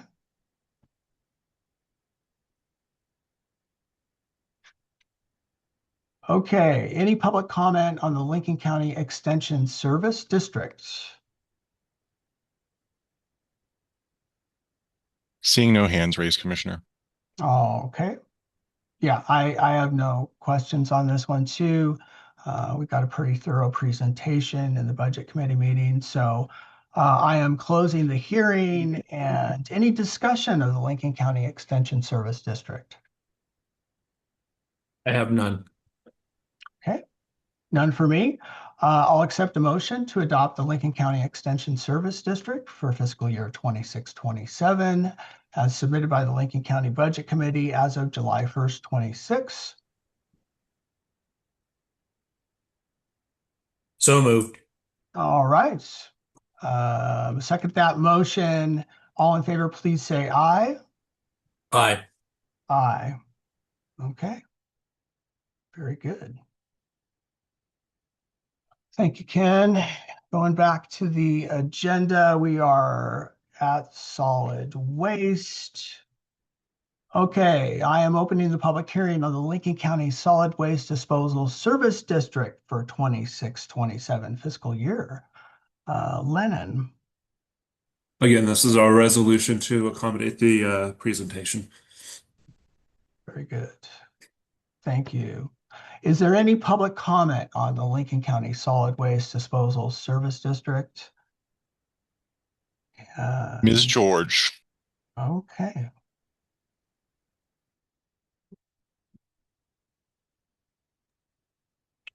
Yeah, so I was wondering how much of a difference in this budget there is. Thank you for my comment. With the Juno now being closed, and what of a difference has this made with the solid waste division? And are we also is it planning on having to I know there's issues where the garbage is all going to be shipped. So is that why we've got such a large contingency? Is a possibility that the garbage company is going to have to ship on trains, or do we know what is happening there? Thank you. Okay.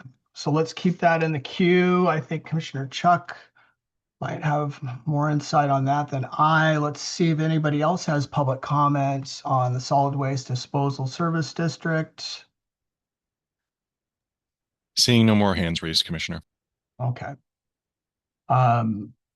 Okay, let's close the hearing and then move into discussion. Commissioner Chuck, any ideas for Ms. George? Some of this money is to pay for the Agate Beach closure. I know some of the money that Mr. Mr. Seitz has held over is going to be used for some other things in the future. So he would be the one that would be able to give out the line items if you really want to get down to it. I'd suggest reaching out to him. Yeah, thank you, Commissioner Chuck. I can circle back with Ms. George and make sure she has Paul Seitz' contact information. So, all right. Any other discussion on Solid Waste Disposal Service District? Nothing for me. All right. It's pretty loud on my end, hearing the ding. I will accept a motion to adopt the Lincoln County Solid Waste Disposal Service District. 2627, as submitted by the Lincoln County Budget Committee as of July 1st, 2026. So moved. All right, I'll second that motion. All in favor, please say aye. Aye. Aye. All right, thank you. Okay, going back to the agenda. Okay, Animal Services District. I am opening the public hearing on the Lincoln County Solid Waste. Oh, sorry. I am opening the public hearing, reopening on the Lincoln County Animal Services District for 26-27 fiscal year. Lennon. Commissioner, that's a typo. I would I'm open to say you're opening the hearing, not reopening. Sorry. I'm opening, yes. Okay, I am opening the public hearing on the Lincoln County Services District for 26-27. Lennon. Correlative resolution to the provided presentation again. Sorry for the broken record on these ones. Oh, I know it's like that every time pretty much. Okay, any public comments on Lincoln County Animal Services District? Seeing no hands raised, Commissioner. All right. I am closing the hearing. Discussion on Animal Services District. None on my end, Commissioner. Yeah, none for me either.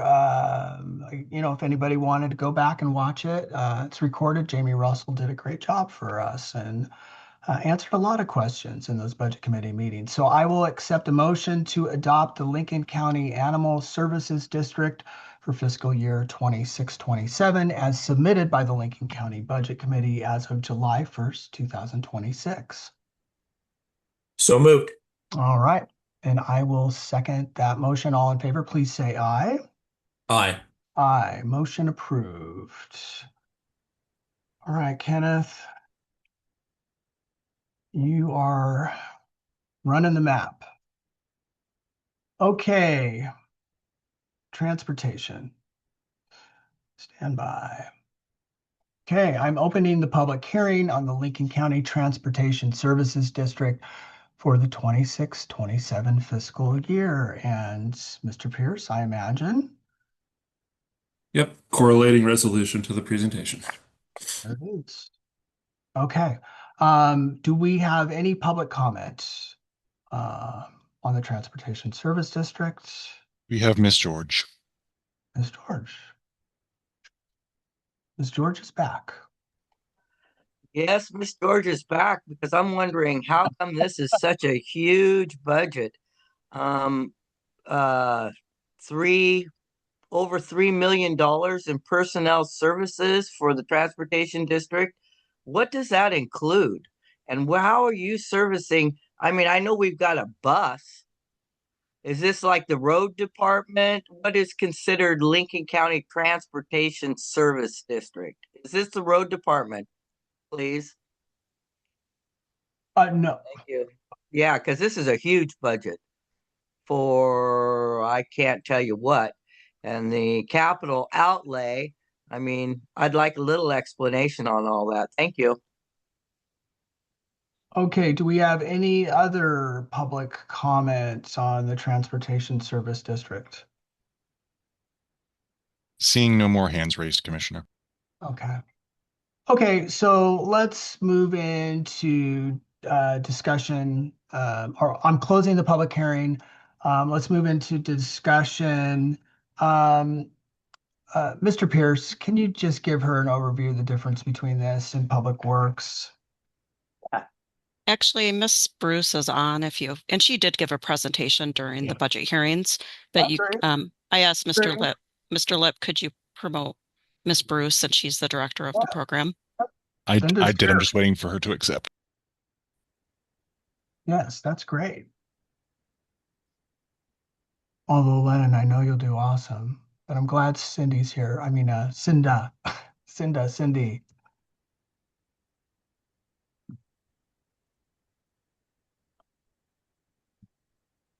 Huge budget. And it's not public works, so it's not the road department. $10 Good million. morning. Can you mute Miss George, please? Cindy Bruce is here. Cindy. Yes, we are the transportation service district, so we often have quite a bit of capital outlay because we have to purchase the 19 buses that provide the services countywide in addition to our Coast to Valley Express. Yeah. And Cinda, I mean, and Cynthia, Cinda did do a really thorough presentation. I mean, that is recorded. I just want to say that. I underscore what Ms. Yule was saying. Um, yeah, Cinda, anything else you want to talk about? I mean, you covered it quite a bit, but We do, we do have 25.5 FTEs, which include bus drivers, two dispatchers, um, operations supervisor, field supervisor, um, uh, office manager, and myself. Thank you. And we operate on 9.74 cents per thousand of property taxes, which is about 25% of our budget. The rest of the budgeting comes from uh, pass through federal and state grants. We do a lot of work to make sure that we have um, a contingency so that if we were to lose some of this important funding, we would have, like 18 months to find other funding, to do the applications for that and receive the funding. We actually have quite a few residents who really depend on public transit for just their necessities, medical transportation, even recreational transportation to some is very important. And, we just want to meet the needs of the public. We have increased services over the years. When I first started in this uh, agency, we didn't even have public transit. So we've worked really hard and long to get these numbers and to keep these numbers strong so that our residents don't have to worry if we're going to have to reduce services. I Thank hope you, I've Cinda. answered your question, Cynthia. Cinda, you do a great job. You want to talk a little bit about the Transit Center project and how you're feeling about that? Transit Center. I was really hoping to get a transit center online, but I don't think it's going to happen before my retirement. Yeah. Yeah. What's your outlook? I mean, what would you like to see happen moving forward, Cinda? Um, I would really like to see our Wallport City Loop get up and running. I've had the funding for that for multiple years, but the hardship is finding CDL drivers to provide the service. We've moved ahead with our bus hub in South County. It's going to be wonderful. It's going to have a shelter, safe lighting, a bike repair station.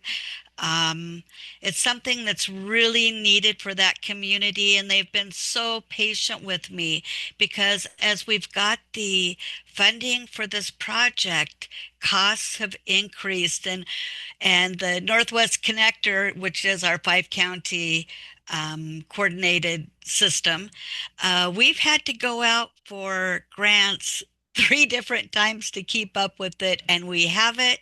We're moving forward. The design and engineering is done, and we will be starting construction soon.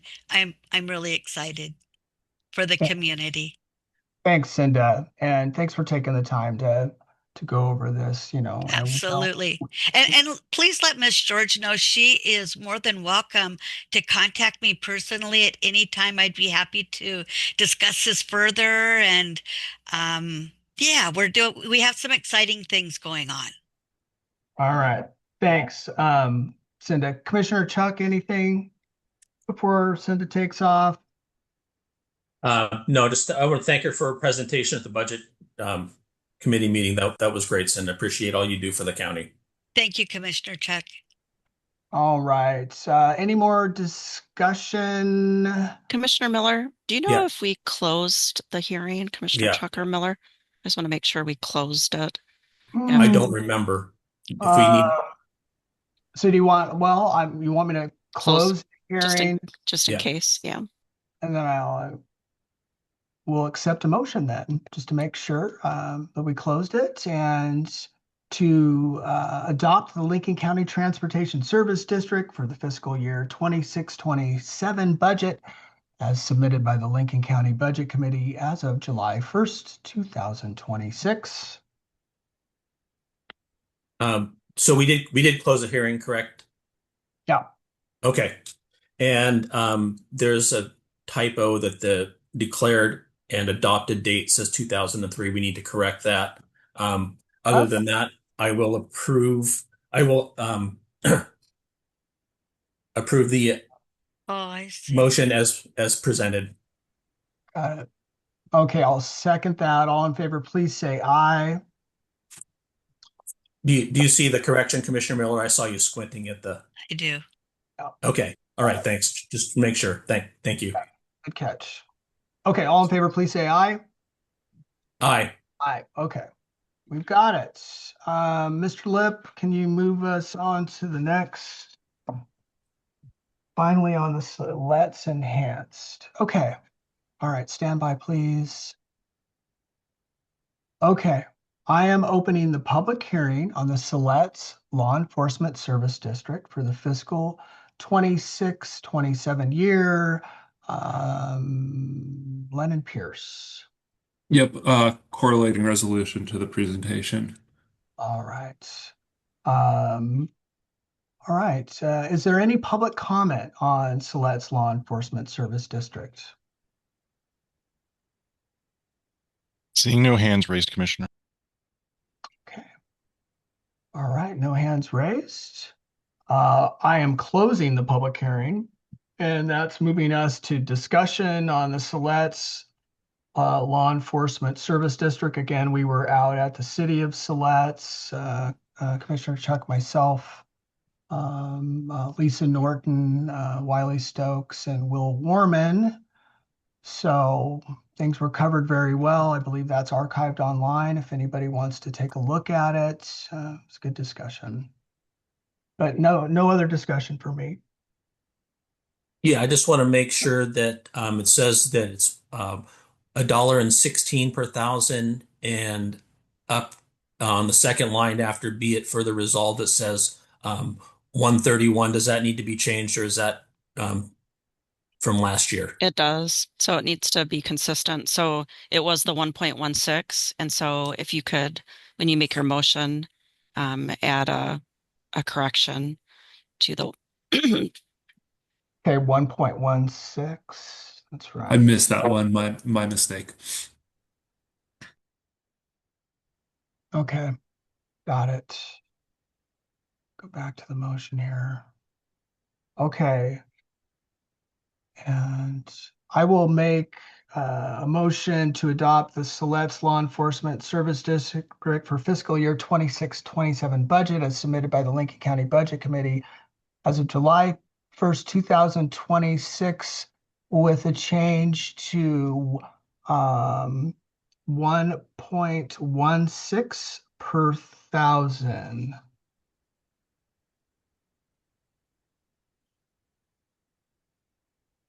And get a second? So move All right. or second it if you or made the motion. I will second it. Yes. So all in favor, please say aye. Aye. Aye. Okay. Motion passes with that change to 1.16. Okay, where are we now, everyone? Commissioner Miller, can I ask for a 10-minute? Oh, yeah, we've been at it for quite a while. Yes, please. Okay, everyone, we're going to take a 10-minute recess. It's 11. Thank you. 39, yeah. So if we could see everybody back here around 11:50 and we will resume our meeting. So yeah, take a break, everyone. Thanks. Okay, welcome back everyone for our regular commissioners meeting. We're just coming back out of recess. We adopted the various budgets and we're moving on to the next agenda item. And that is Lincoln County fee schedule. This will be effective July 1st. Perhaps Assistant County Counsel Brian Gardner is with us. Yes, I'm here. Can you hear me? Yep, sure can, Brian. Okay, Brian, go ahead whenever you're ready. Okay, Assistant County Counsel Brian Gardner, and this is the agenda item regarding the proposed fee schedule and fee schedule changes proposed to be effective July 1st of 2026. So we had this on 2 weeks ago with the proposed fee schedule changes. In that version, there was highlighted and strike-through language. So in the version you have before you today, there's not going to be any of that because it is the proposed final document. I did provide an agenda item summary because there was some changes. And those changes are explained at the bottom of the first page of that agenda item summary, and on the second page, each one is explained there what they are. Otherwise, it's the exact same fee schedule that was on the agenda for on June 3rd. What's proposed here would be that you ask for public comment on the proposed fee schedule. Once that portion is done, there is a language for the requested motion to accept the proposed fee schedule to be effective July 1, 2026. Okay, Council Gardner, then open it up for any comments. Did I hear you right on this? Yes, if you could just ask for any public comments, if there are. There were some from on June 3rd. There was some public comment provided. Part of that had to do with the clerks. And this is just as a reminder, if you remember, sorry to be redundant, but No, yeah. there was some questions with regards to the specifically page 9, I believe, of the clerk section regarding electronic lists for registered voters. And we received those comments. There were some proposed changes to that, and it was just to make a set $60 change that was in your proposed fee schedule on June 3rd. So on the second page of that memo, you can see that after hearing that public comment and discussing with our county clerk, she asked that it be changed to $45 for regular so that part would stay the same. There wouldn't just be a set 60 amount and 60 for the enhanced list. And that because some people ask for different specific information that increases the amount of time or complexity for clerk staff. But rather than just have the $160, because there are some simple lists as well, or regular, that there's basically two. So it would just depend on the requester and what they wanted. Yeah, thanks for recapping that, Brian. Helpful. Mr. Lip, can you actually just see it? Would anybody use the raised hand function if they want to make comments here and check and see if anybody's got specific feedback? But again, we did cover this. Ms. George has her hand raised. Oh, Ms. George.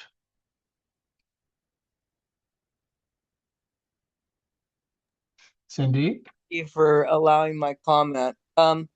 This does seem to be the planning department's fees are now causing a lot of problems for anybody that wants to actually do anything with their properties. It seems to me like you guys give a lot of consideration to businesses and utilize these fees as part of the economic development, forgiving fees, moving. I mean, I've seen some really strange things happening with planning department fees lately.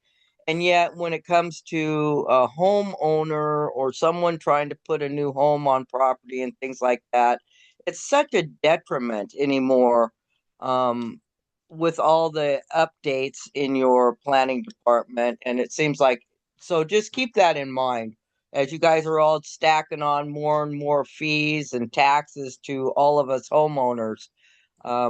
We'd like the same kind of consideration as the businesses seem to be getting in the planning department. Thank you. All right. Thank you, Ms. George. Does anybody else have comments on the fee schedule? See, Ms. Hutchins has her hand raised. Okay. Ms. Hutchins. I would just like to bring up the fact that I did build a house 3 years ago. I had to wait 3 months for my building permit when we supposedly have such a terrible housing crisis. And I would just like to bring to the commissioner's attention that when you keep raising the fees, there are multiple when you build a house. What you're going to do is you're just further pricing housing out of the reach of the everyday resident in Lincoln County. So I just think that maybe instead of raising the fees 25%, somewhere there needs to be consideration to the person that is looking to build properties that are supposedly going to be affordable housing. How are they going to do this if they have to pay all these excess fees? Thank you. All right. Thank you, Ms. Hutchins. Anybody else have comments on the fee schedule? Seeing no more hands raised, Commissioner. Okay. Mr. Gardner, anything else? I mean, can we go in maybe a little bit of discussion here, or where are you at? Well, the only thing I can tell you is that it's at the top of the very first paragraph of the agenda item summary, that staff reviews the fee schedule every 6 months, recommends adjustments when necessary to recover costs of providing fee-supported services. So when you talk about having trouble getting your permits, you need to kind of look at it from both sides, that you can't provide services as timely as everybody would like if the fees don't actually reflect what that costs. So the building and planning fees, it was my understanding that before I came on it with Assistant County Counsel, hadn't been changed in almost 20 years. And people complained because there was no staffing increases, there was no way to, and there were these long delays. And I get that there's still going to be delays, but by the planning department going through this process of reviewing their fees, it is to accurately reflect what the time, what the everything costs to actually do it, so that things can happen more efficiently and provide the services to the constituents as quickly as possible. And there is no delineation between the fee schedule between private person or actual person and corporation or business. I don't believe there ever has been, but so that's just to respond to the two questions. Yeah, thank you, Brian. Yeah, I mean, good point. I think too in planning, very, fee driven, and your point that, I mean, this can increase capacity to, keep things moving. Mr. Gardner, got a kind of a question for you. I just hadn't thought about it this way before, but when we look at fees in Lincoln County and we look at neighboring counties, is there some thought or at least a perspective that goes into how we set our fees? Do we necessarily look at it as, other counties as comparables? Is that any kind of a discussion you have when you're working with department heads on and staff on setting fees? It's certainly something I will discuss with them when they're trying to make an adjustment. That there is some guidance, say, in the code. Sometimes there's guidance, sometimes there's limits. In the ORS, the OARs, wherever there might be limits, but usually it's more or less closer to guidance. And so when they're proposing something, while it's not a constriction on us that we have to be in line with other counties, because Yeah. it is about that analysis of what does it cost, and things cost different in different counties. Staffing costs different. And so like for certain things, it wouldn't necessarily make sense, but I always tell them to at least look at that because they'll have to justify it if all of a sudden we're the highest in the state, and we are Right. not in any of them. And like with regards to the building code stuff that Mr. Rodriguez had been trying to move up, that was one of his main concerns is he couldn't understand how we were providing this when he came on board here. He couldn't understand how we were providing services for 50% of what our neighboring counties were providing the exact same services. And then he found out that they just hadn't been adjusted in a long time. So he Right. started doing that every 6 months in small incremental amounts until it got more in line with what the services actually require. Yeah. Yeah. And I think over the years too, my observation is we're, we don't want to raise the fees where we don't have to. And I certainly don't think that we want to be, creating barriers or creating as little barriers as possible, right? Especially when you think about housing and moving the needle. So I think we're sensitive to it, pay attention to it. Um, Anything else? Well, I was just going to say there's just the other side of it too. Yes, I mean, as far as I know, most of us are residents here as well.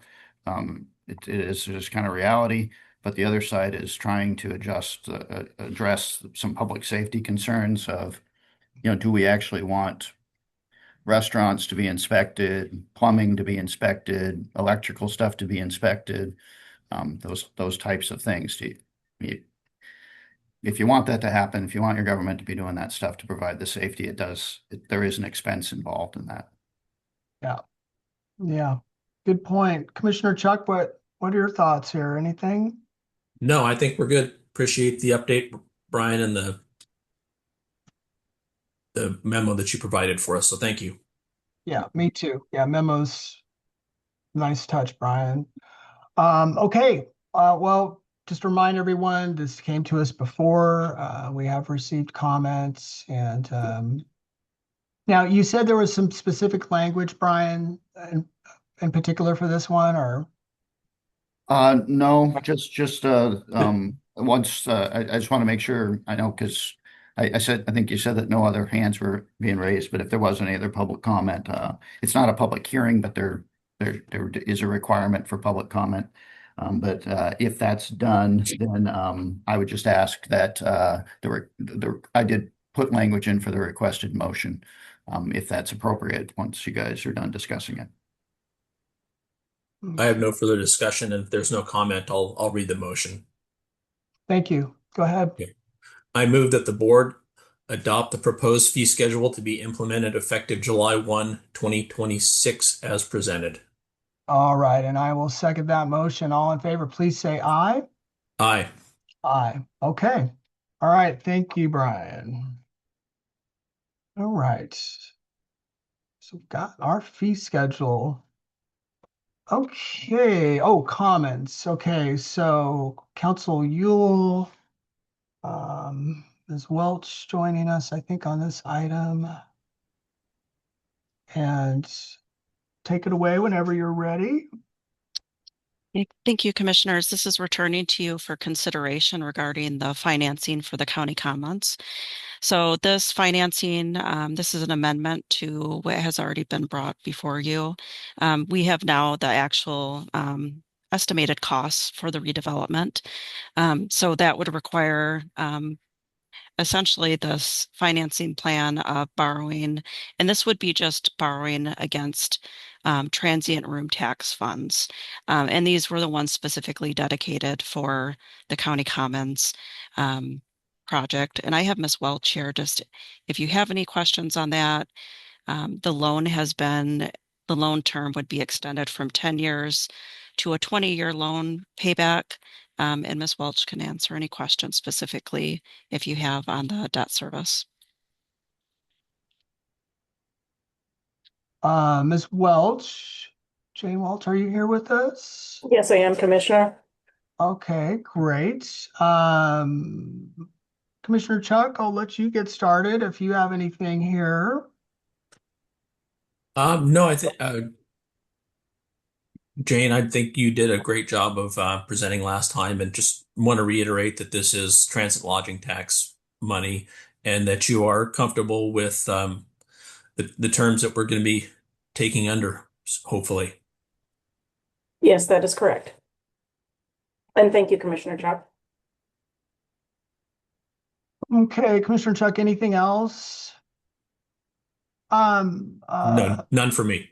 Okay, thank you. Yeah, Ms. Welch, when we look at, say, the TRT and, anticipate over time, um, with where we have the caps and stuff, I don't know when and if we'll, how that will decline, I guess, is my thoughts. When when we imagine, Jane, that point where we might reach those caps through attrition, is your sense that that TRT will still be what we need? Is that kind of a projection that you looked at this time, or any thoughts on that? Yes, it is, Commissioner. I've done many actually analysis on the TRT revenues, projecting back from 2018 through the bounce up with the COVID, and we're pretty consistent in our collections overall through 2025. So I feel confident that we've leveled out and we're going to be consistent on our collections with TRT. Okay. Okay. Appreciate that. I guess it's really hard for us to project ahead to, how the next version of the commons, may generate revenues on its own through, renting it out, just that expanded facility, and, how it might sustain itself. Um, I guess it's probably way too soon to really envision that, right? Or, I mean, I know you, Jane. Have you thought about that a whole lot and what I that might? have. Any thoughts on that? I mean, big. Um, Commissioner, I think that it'll be a great benefit to our community. The plans are coming along nicely. I just think it'll be a great addition to our community overall. Yeah, yeah, I agree with you. It's hard to say exactly, you know, but I think we've heard from a lot of people that if they have those types of spaces, we'll really be able to do a lot of different things. So looking forward to that. I don't think I have any other questions. That projections on the TRT was my primary one. And Commissioner Chuck, unless you have anything else, Council Yule, anything else from you as well? No, commissioners, we'll give another update on the project once we bring the construction firm Brummik we did select, and they'll have an update probably closer to the fall. Once fair is over, they're going to actually be able to secure the area and then be able to start on the project. Okay. All So, right. yeah, Commissioner, when you read the motion or you make your motion, the header, we are going to rescind the prior resolution, and then you would Oh, just be authorizing the financing, just the header that I have on this resolution. Okay. I'll um, take I'll take yeah, a go stab for at it. it. Yeah. Do it. So I move that we authorize the financing to redevelop the county commons and rescind the prior resolution. All right. I will second that. All in favor, please say aye. Aye. Aye. Okay. Very good. Thank you, Ms. Welch, Council Yule. Let's see here, Kenneth. You can bring everybody up to speed where we're at. See clicking. All right. Okay. Commissioner vacancy 2, Commissioners Chuck and Miller. Okay. Yeah, let's get started. Commissioner Chuck, do you want to begin anywhere on this one? Yeah, I'll just for the record, I'll just say that, Commissioner Hall passed on the 5th of January. We did have a work session where we said that we were going to accept applications.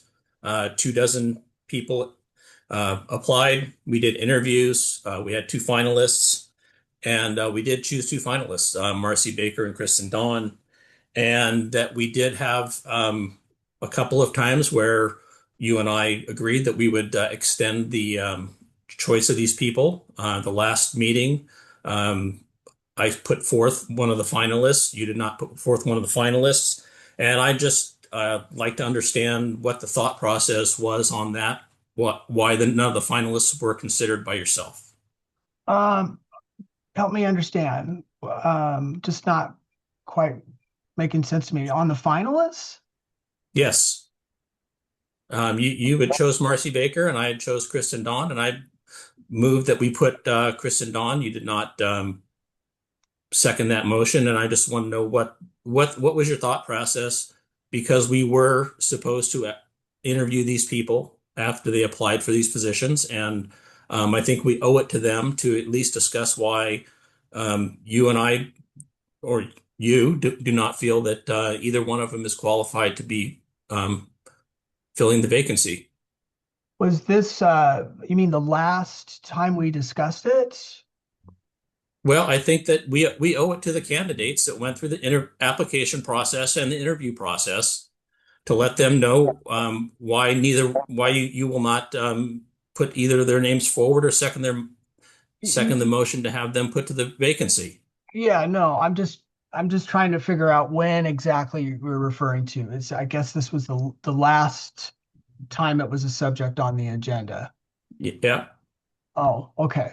And that you had put it forward for a motion. I guess I'm just confused why that particular piece matters.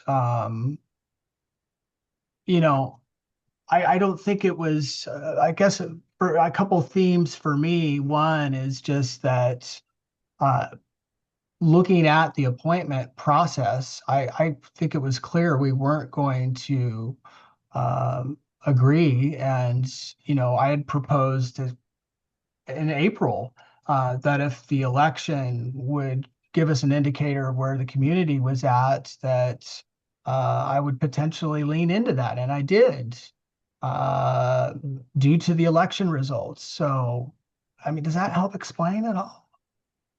It doesn't, because that wasn't part of the original process. I was willing to, listen and go forward with that, but I think we owe it to both of these people.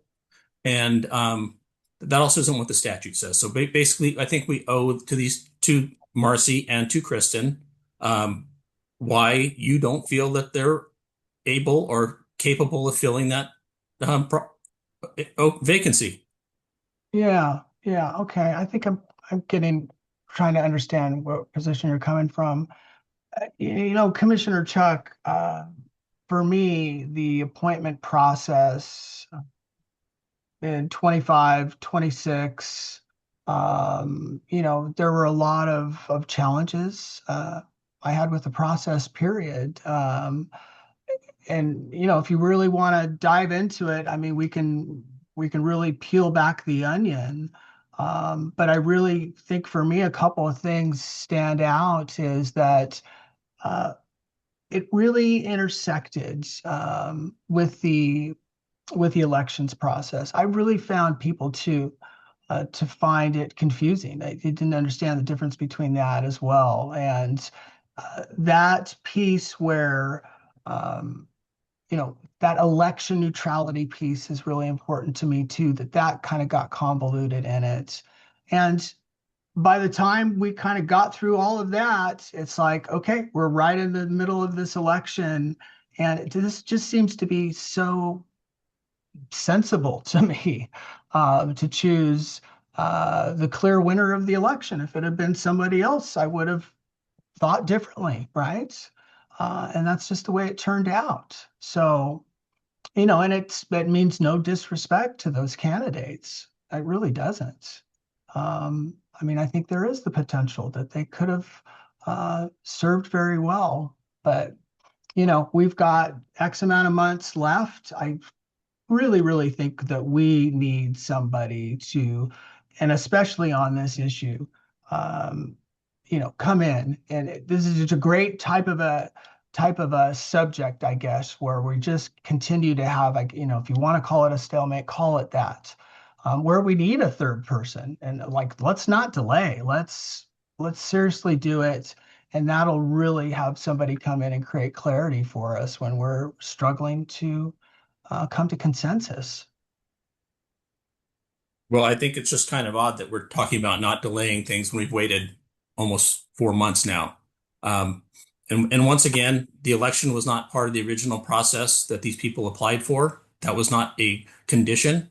And so I think we owe it to these people that applied and are finalists and that were interviewed to tell them now why you and I don't feel that they're qualified to fill this position for the next 6 months. Yeah, again, Commissioner Chuck, I don't think there's a whole lot of value in going in and relitigating it.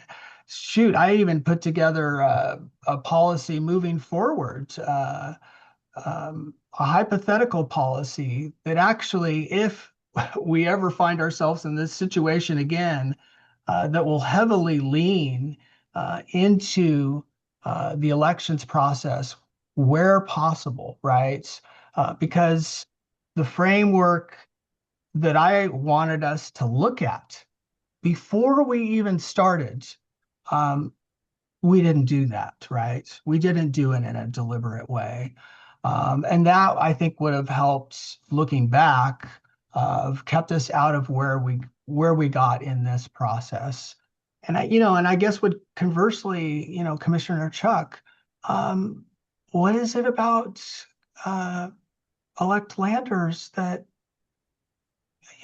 is there something about Sheriff, or not Sheriff anymore, Curtis Landers that you don't think would be good service to us? Well, I would just say, Commissioner Miller, that there is a already on the books. If more than half of the term is left, there's an election. If there's less than the half, there's the person serves until the next primary election. What I will say is you need to please tell me why you don't think either Kristen or Marcy are not able to fill this position. Because the outcome of the election was not part of the original discussion. If you're talking about elections for position number 2, I think Miss Dawn has done pretty well. I think she almost tripled up almost everyone that was in that election. And so I think she's qualified to do that and to fill this position. And we'll see what happens in November. It's just for 6 months. Yeah, well, But I if you're guess, talking about elections for position number 2, that's fine. I mean, Commissioner Chuck, I think we could just end up having a circular argument here. Conversely, I would say this is exactly why Curtis, is here and ready to get on the boots on the ground and running, right? Like, I mean, he is going to be effective now. No onboarding, but Commissioner Chuck, my sense is that you just don't see it the way I do. I think that we have somebody who's ready to go. He's got the experience, and the voters chose him. And furthermore, I don't want to create any other kind of dissonance in this elections process because if okay, we appointed, for example, Dawn, and you're right. I don't see any reason that she couldn't be very effective. However, what if she wasn't elected? So why put And anyone in that that situation, and why put us in that situation, right? then that person who wins the election in November would take that position. And so I just heard you say that you don't think that either Kristen or Marcy would be effective, and they don't have the experience. No, I didn't say that. Neither one of the people that you have mentioned has ever been a commissioner. No, I didn't say that. I don't know. Right? I don't know whether they would, but I think the likelihood is high. I think there's a reason we got as far as we did. Well, then respect the process, and let's go with one. Then let's go with the people that applied for the opening. Well, I think you know where I stand, Commissioner Chuck. Well, Again, I also I just I don't. also believe in finishing a process, Commissioner Miller. Okay, all right. Well, thank you. I hear you. I hear you also.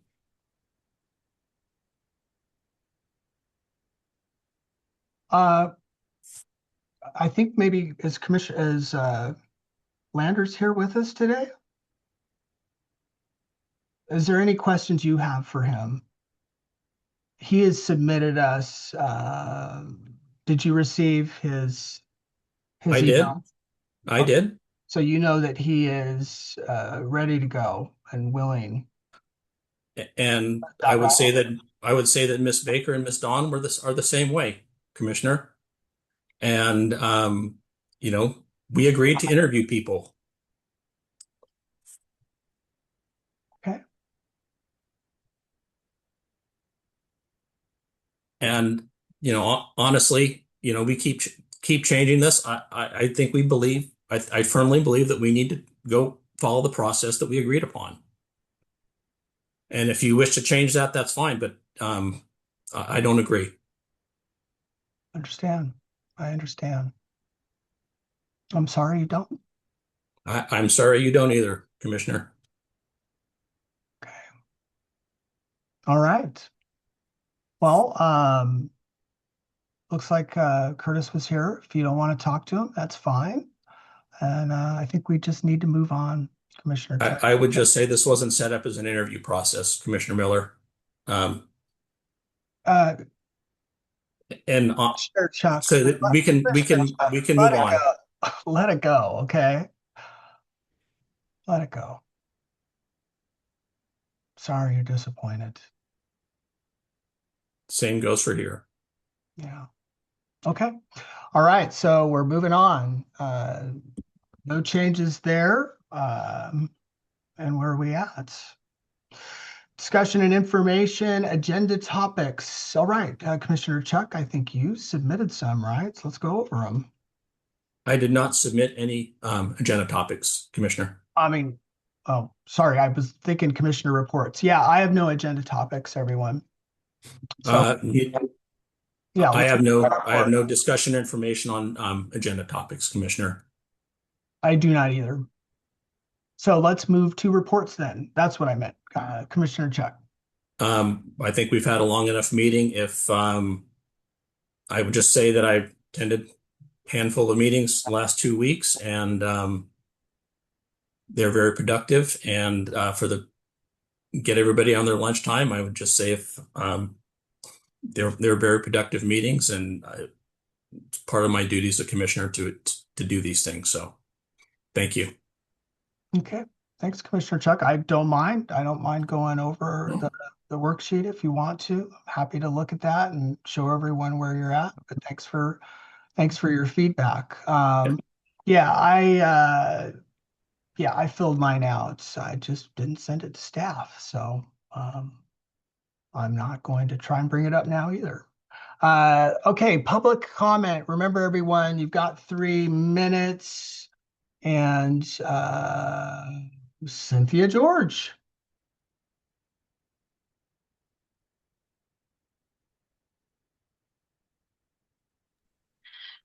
Hey, Mr. Lip, who signed up for public comment? Marcy Baker submitted a comment form. Okay, so we have her. Is she in the packet then, Kenneth? No, there's nothing in the pack. Okay. She just requested to provide public comment. Okay, she with us? Ms. Baker? Here. Hello. Can you hear me? Yep, we can hear you. All right. Hello, everyone. My name is Marcy Baker. I am commenting on agenda item 6J, Commissioner Vacancy Position 2. And I'm speaking as one of the 2 remaining finalists for the Position 2 vacancy appointment to the unexpired term. Yeah. Over the past 6 months, I have spent a great deal of time thinking about the work before this commission, while also continuing to serve as an elected official and on multiple county boards. What I keep coming back to is a simple question. What can be accomplished within the remaining unexpired term prior to the seating of a newly elected commission? What work needs to be accomplished between now and when a newly elected commission takes office? And after consideration of these questions, what is the highest potential purpose or function of this appointment? From my perspective, the most valuable work that has the potential to move forward in a meaningful way over the next 6 months is administrative clarity. Since the departure of the county administrator, responsibilities have been distributed in ways that many people inside and outside county government struggle to fully understand. Through my work as a Lincoln City Councilor, on county boards, and in conversations across the county, I have witnessed gaps, confusion, delays, and questions about authority and responsibility that have real costs, including damaged relationships and erosion of public confidence. I believe one of the first priorities should be to establish a clear understanding of the current administrative structure. I would encourage the board to designate a commissioner to work with staff and bring back a public report describing how administration is currently functioning, what authorities have been delegated, what challenges have emerged, what costs have been incurred, and what decisions need to be made moving forward. Only then can the board thoughtfully determine whether existing orders should remain in place, be modified, or be replaced. The county needs a clear point of accountability and a clear path forward. The commission has the responsibility to govern this work. While I remain confident I can meaningfully contribute to this work over the next 6 months, I am equally confident I am not the only person capable of doing so. I am sharing this perspective because I believe this is the work I see that needs to be done. If appointed, I would approach this role as a temporary steward. My focus would be on ensuring the commission is in a stronger position in January than we find ourselves in today, and is able to move forward with clarity and public confidence. Regardless of the decision made regarding the vacant seat, I hope you see the value of participation in a public deliberation directly addressing what work needs to be accomplished over the next 6 months and who is best positioned to help accomplish it. Thank you. Wow. Thank you, Ms. Baker. Beautifully put. Beautifully put. So well said. Ms. George, are you going to provide comment? I think that Miss Baker was the only one that signed up, Commissioner. Oh, okay. Well, I see her hand raised. Does that mean we're not going to let her talk one more time because she didn't get signed up? Before we exit this item, it looks like we have nobody else. It sounds like Kenneth. Just do everybody a favor, Mr. Lip, walk them through how to get signed up, because I myself went through this the other day and, realized that it's there. It is. It's just maybe not on the page it used to be. I'm not really sure. Can you show us online, Kenneth, so people understand there is a way to get signed up? It's just on the commissioner's page. Give me just a moment, please, Commissioner. Yeah, thanks.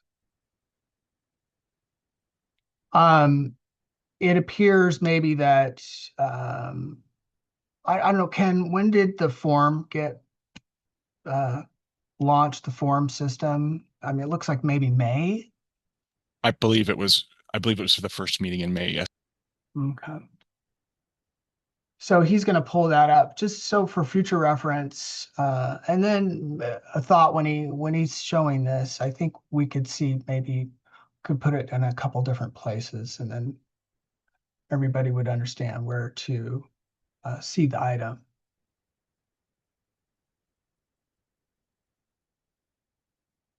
Stand by. Thanks for your patience. I just think this is of value.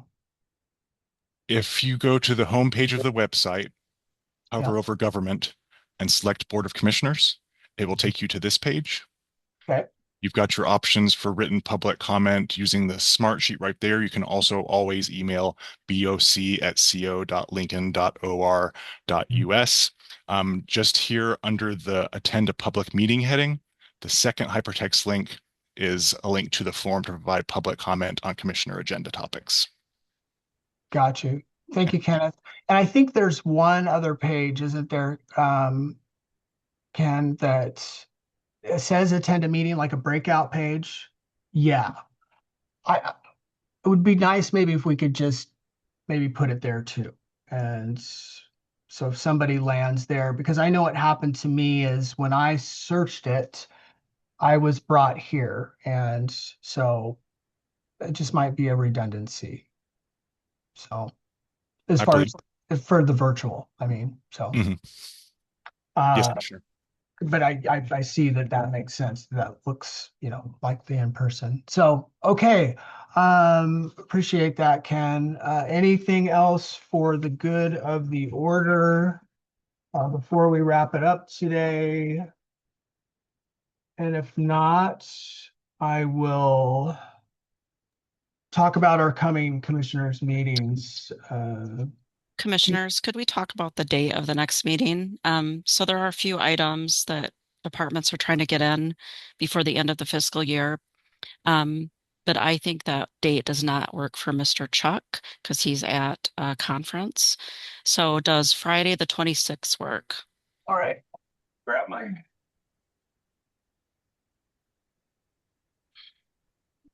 standby. Okay.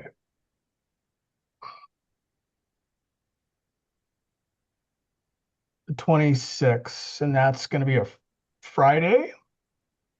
Friday at 10 a.m. Would that work for the two of you? Oh, you know what? Could also maybe do.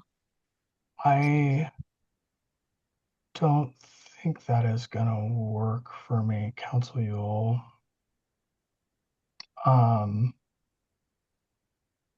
well, I just don't know that my personal, I just have an event I am working at, and I think it's on that day. Um, any other thoughts stand out? What about Wednesday if we did 10 a.m.? The 24th? Mm-hmm.